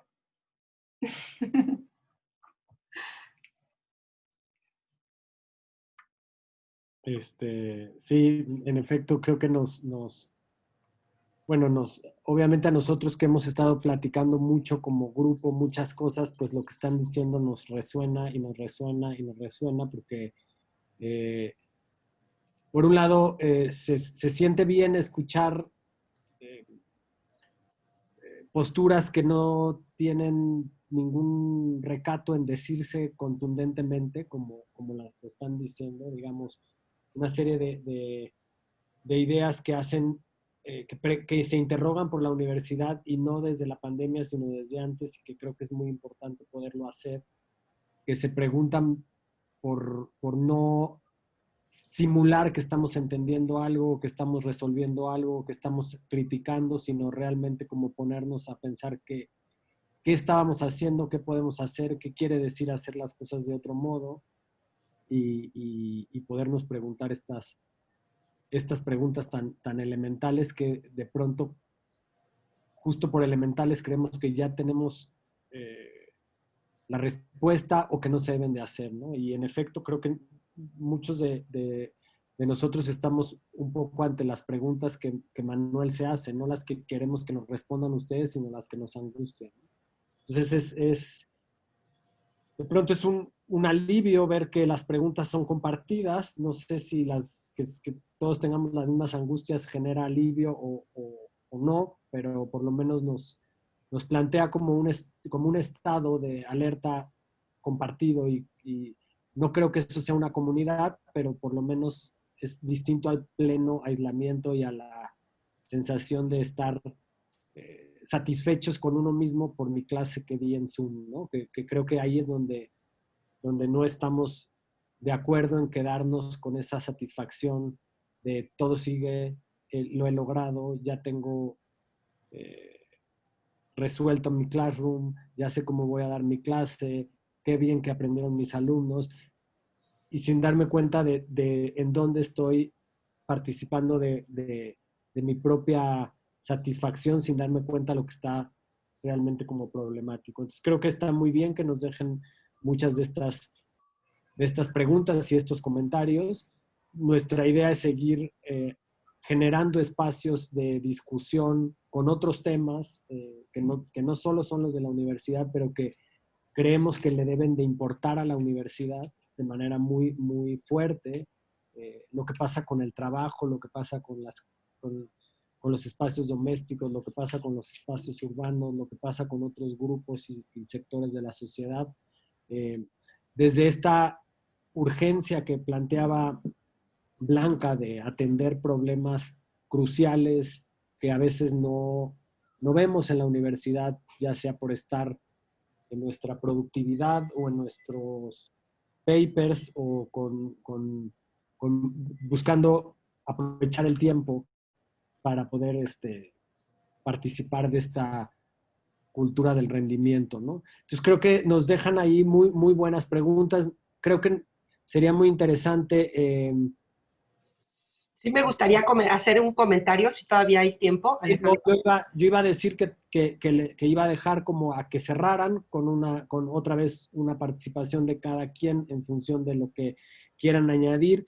Antes de eso, voy a leer otro comentario que está por aquí y ya después pensaba en dejarles el espacio para que hicieran un cierre y no sé si una conclusión sea la palabra, pero para que terminen su intervención. ¿Leo Samara o lees Mario Casanueva? ¿Por qué no lo lees? Adelante, sí. Bueno, Mario Casanueva comenta que tenemos miles de estudiantes en contextos de violencia intrafamiliar o que no pueden acceder a la información. Plantea que hay que hacerse cargo.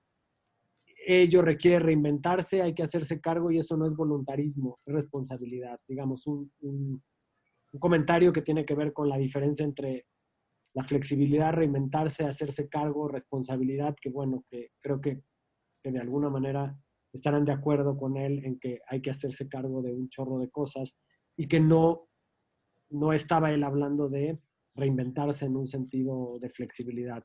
En fin, ahorita lo comentará Senia si quiere, porque me imagino que es por el comentario que por ahí estaba. ¿Alguien, Samara, quieres añadir algo más o ya que cierren? Sí, Samara. sí quisiera hacer solo un breve comentario. Realmente me quedé pensando en todo lo que dijeron. Y pues nada, solo ya también para puntualizar, me parece que bueno, la transformación es evidente, es inevitable y es necesaria en el escenario pandémico, parece. Pero creo que podemos encontrar una manera de generar una nueva pedagogía que genere otro tipo de conexiones. Tenía anotado tipo de conexiones, pero también sería bueno pensar en una pedagogía que genere otro tipo de cuidados. Y pues nada, ir improvisando en esto, en este tipo de conexiones y de vínculos que nos permitan superar el aislamiento. Nada más quería mencionar eso. Yo leo otra que quedó también en el Facebook de Diego Bautista, que va a estar la próxima sesión con nosotros. Él plantea, Margaret Thatcher decía que no existe la sociedad, solo los individuos. Ahora estaría muy contenta. ¿Qué contratendencias podemos plantear y potenciar para huir de esta distopía neoliberal desde lo educativo y o escolar? Muchas felicidades por la iniciativa. Dice Diego que, insisto, él estará en la próxima mesa. Y bueno, Elsa, que acaba de poner un comentario, concuerda con Manuel sobre que esto que enfrentamos es la sacralización del proyecto neoliberal, el virus es la individualización, el capitalismo rapaz. Bueno, dicho el último comentario, les dejo a ustedes la palabra para que cierren. Les agradezco mucho, nos dejaron, pues no sé si pensando o sacudidos. Yo creo que tus provocaciones, Manuel, son muy interesantes porque sí generas que despertemos o que nos movamos y que nos conmovamos, cosa que niega tu sospecha a la comunidad. Yo creo que la haces bien, provocas bien, te lo agradecemos mucho. Nos hace falta en estos espacios alguien que al hablar no se escuche solo a sí mismo. Y bueno, y a Senia y a Blanca también Senia la conocemos mucho. Blanca, ha sido un gusto escucharte y que te sumes, digamos, a ciertas iniciativas que hacemos acá en Coajimalpa. Bueno, pues muchas gracias a las tres, a los tres. Bueno, cerramos, podríamos cerrar ahora a la inversa de cómo empezamos. Zenia, Blanca y Manuel, ¿les parece bien? Zenia, sin micrófono no te vamos a escuchar. Bueno, pues estoy de acuerdo con Mario Casanueva. Eso me parece que es lo que él está planteando es distinto a la flexibilidad ilimitada y a la creatividad a favor de un mercado. Creo que es distinto a hacerse responsable y hacerse cargo de las condiciones reales de la gente con la que estás trabajando, ¿no? Eso me parece, y estoy totalmente de acuerdo en que tenemos que hacer eso, hacernos cargo desde nuestro lugar. Y para eso es necesaria esa pregunta a la que yo voy. ¿Qué es lo importante en todo esto? ¿Cómo queremos vivir y cómo queremos educar? Porque igual hay que privilegiar antes que los contenidos curriculares otra serie de cosas. Por ejemplo, ¿estamos dispuestos a ello? ¿A parar este tren bala que nos parece que nos lleva a ninguna parte a todos, pero no podemos pararlo nunca? Creo que esa sería una pregunta importante con la que me gustaría quedarme. Y pues agradecerles muchísimo el espacio, la iniciativa, deseando que el reencuentro sea distinto y pronto y que podamos trabajar como sea, precisamente por establecer los vínculos de comunidad y de cuidado que sostienen pues todo, porque sin eso yo creo que no se puede sostener absolutamente nada. Lo más básico para mí, lo que sostiene un grupo es la confianza y el cuidado. Sin eso, mal vamos. Entonces, ojalá y haya algún modo que se nos ocurra, ojalá y eso que dice Manuel de Machado, de que a falta ¿qué? De fantasía, pues se acabe y tengamos una imaginación política y social mucho más activa que nos permita establecer puentes y nos permita pues generar nuevas formas de estar juntas. Y eso sería lo que me gustaría decir.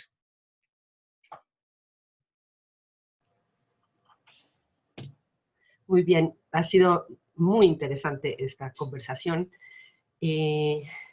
Coincido con Manuel y alguien más de los que hicieron comentarios. Esta es una especie de distopia que es la etapa superior del proyecto político neoliberal.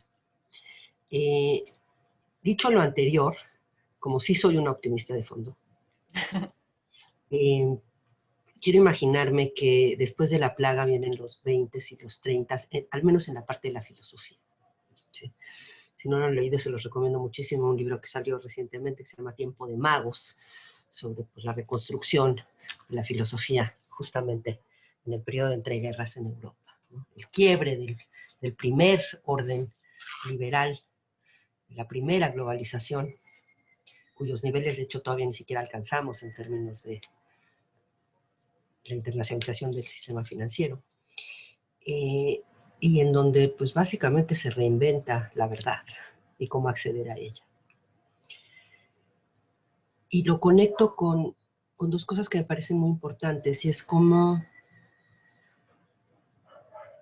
salvamos a la universidad, cómo la justificamos. Para mí, hay una parte que tiene que ver, sí, con hacernos cargo de la realidad que vivimos, pero también con conectarnos con unas tradiciones, con una historia de la que venimos. Y para mí, la universidad es el templo de la duda, del asombro. Es el lugar que tenemos que proteger con todo, donde nos podamos seguir haciendo todas las preguntas, para poder aspirar a contestarlas y generar nuevo conocimiento, en parte. Y sobre todo desde las ciencias sociales y las humanidades, fabricar nuevos relatos, nuevos relatos compartidos sobre lo real y sobre lo humano. Esas historias compartidas que, como dice Harari, dotan de rieles y de sentido a nuestra vida en común.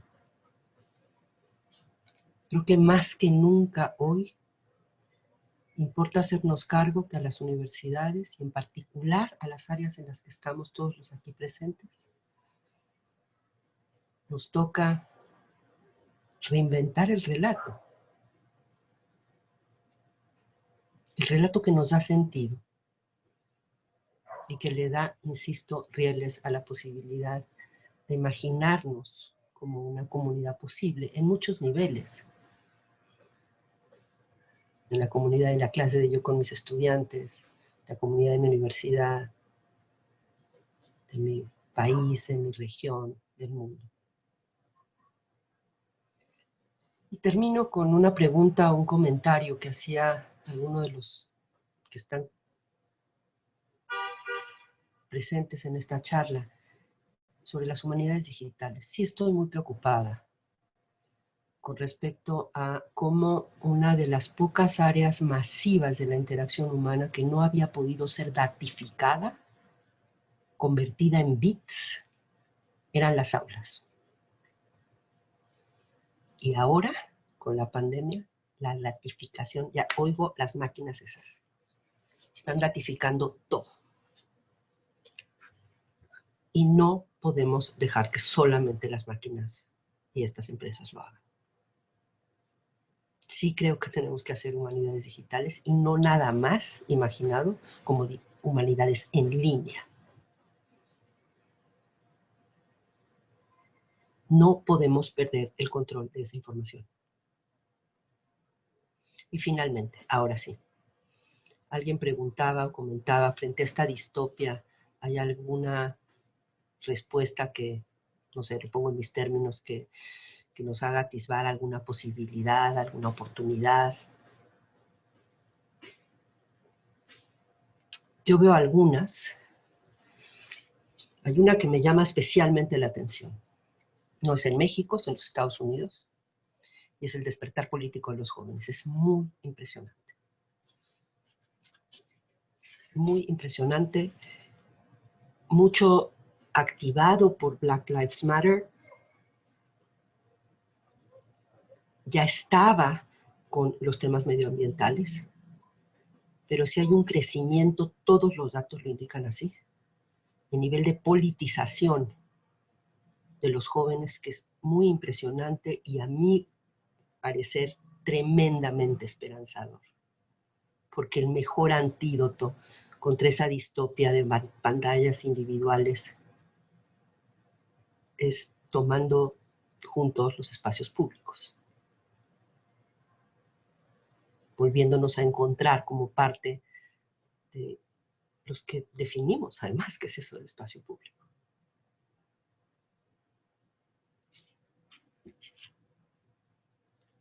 Listo.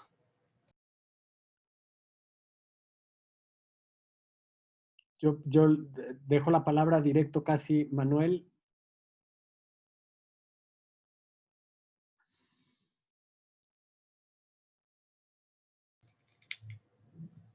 Tu micrófono, Manuel.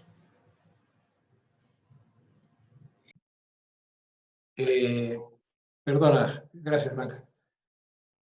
Se miente más de la cuenta por falta de fantasía, también la verdad se inventa. Hoy yo fui invitado, junto con Senia y Blanca y con todos los que nos han hecho el favor de acompañarnos, a un sitio que se llama Rivendell. ¿Qué? Espérame. Rivendell. Rivendell es un sitio de fantasía. Ustedes no se juntaron para hacer clases. Ustedes no se juntaron para hacer de cuenta que la universidad continuaba. Ustedes se juntaron porque también la verdad se inventa. Para pensar. Y nos convidaron a pensar. No hay con qué darles las gracias. Porque nos llevaron a la fantasía, a poder pensar.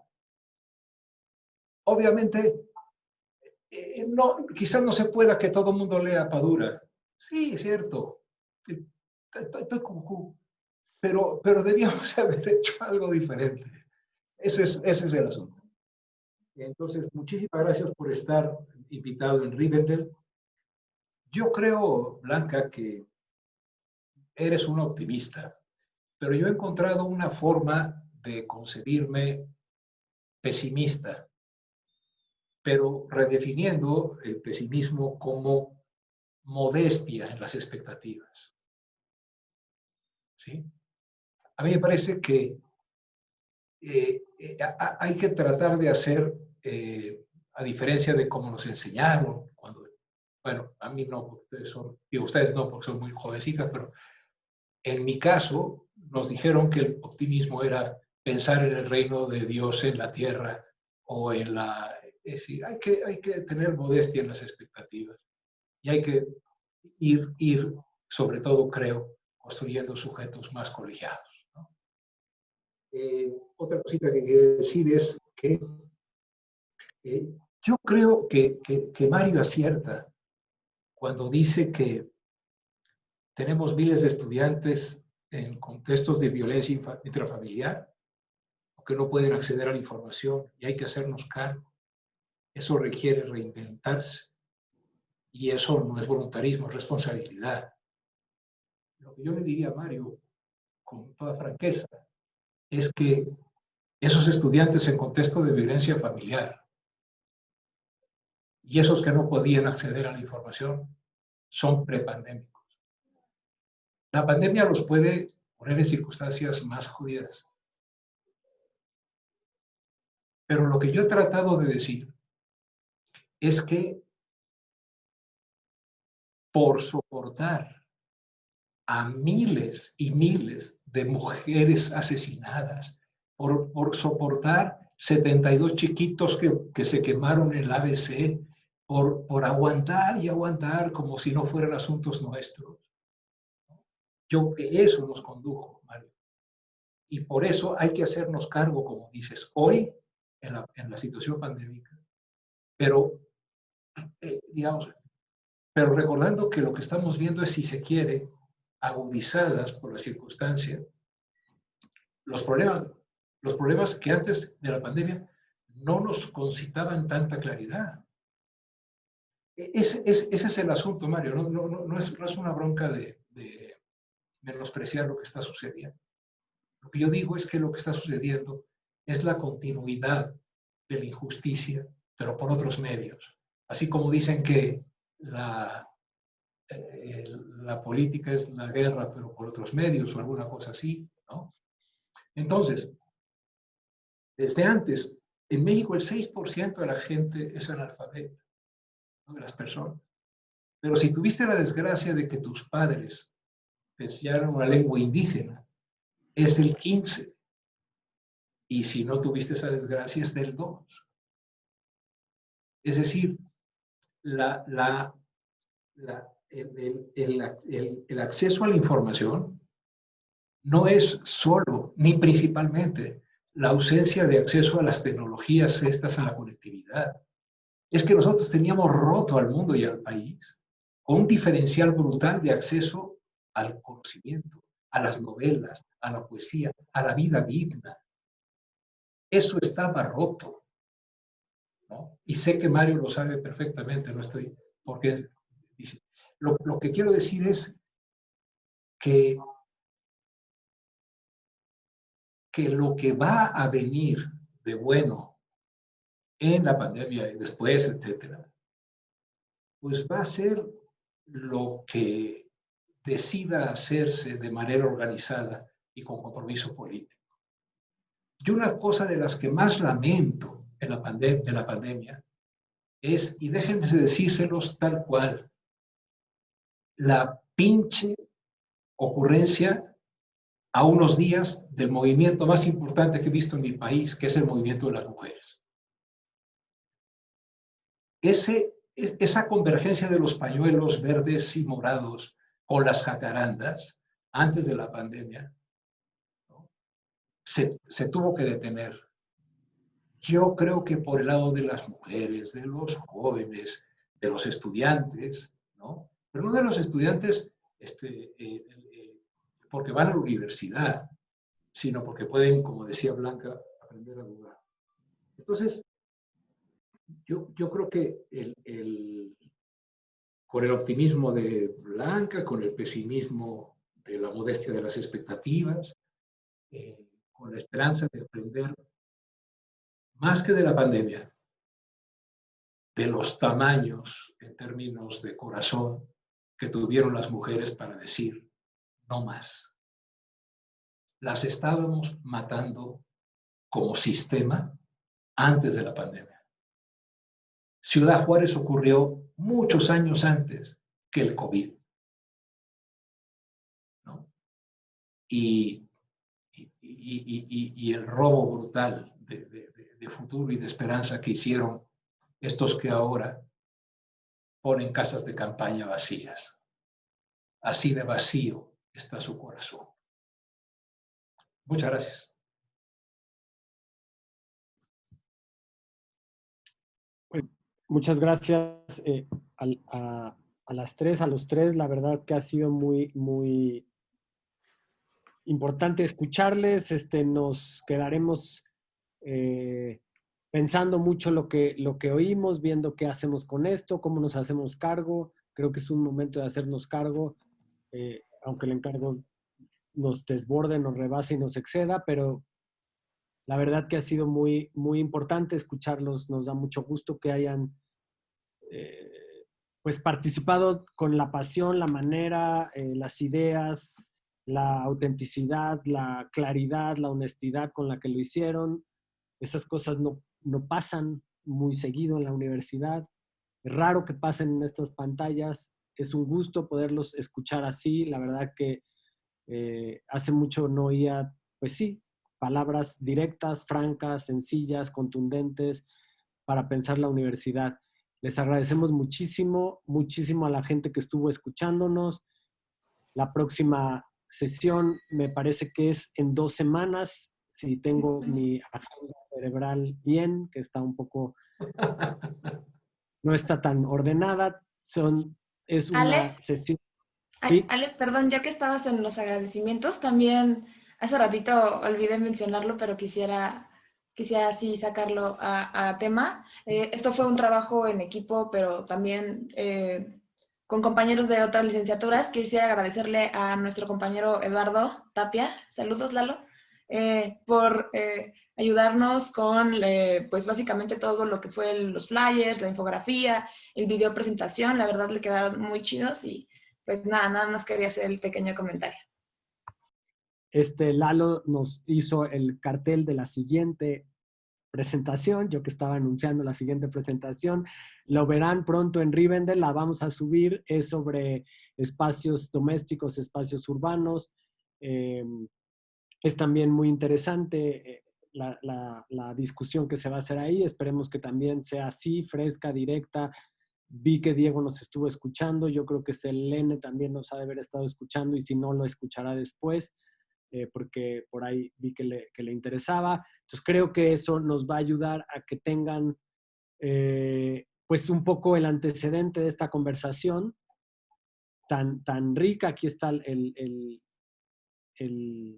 póster o el flyer, como le dicen. También es otra de las palabras que nos ha ganado muy rápido. Póster ya tendríamos que decir cartel, pero bueno. Eso, el volante. El volante, el trípode, el patín, en fin, también es otra palabra. Pero sí es una sesión muy, muy interesante. Lo importante me parece es que es muy probable que ellos escuchen lo que ustedes comentaron. Eso servirá para seguir con este tono. La verdad que nos interesaba que ustedes pusieran el tono. No sabíamos que iba a ser un tono tan contundente y eso nos da muchísimo gusto. Esperemos que las reuniones siguientes mantengan esta manera tan directa de decir las cosas, que creo que fue lo más rico, además de todas las ideas y las problemáticas y sus conocimientos acumulados que les permiten ver una realidad de la educación mucho más allá de la pandemia y de mucho tiempo. Pues muchas gracias. Cerramos entonces ya la transmisión y bueno, nos quedamos aquí un poco nada más para despedirnos. A los que están afuera o los que están en Facebook, pues muchas gracias por haber participado y ya les avisaremos de las otras sesiones. Gracias. Muchísimas gracias. Gracias. Gracias. Tenía un gustazo. Ojalá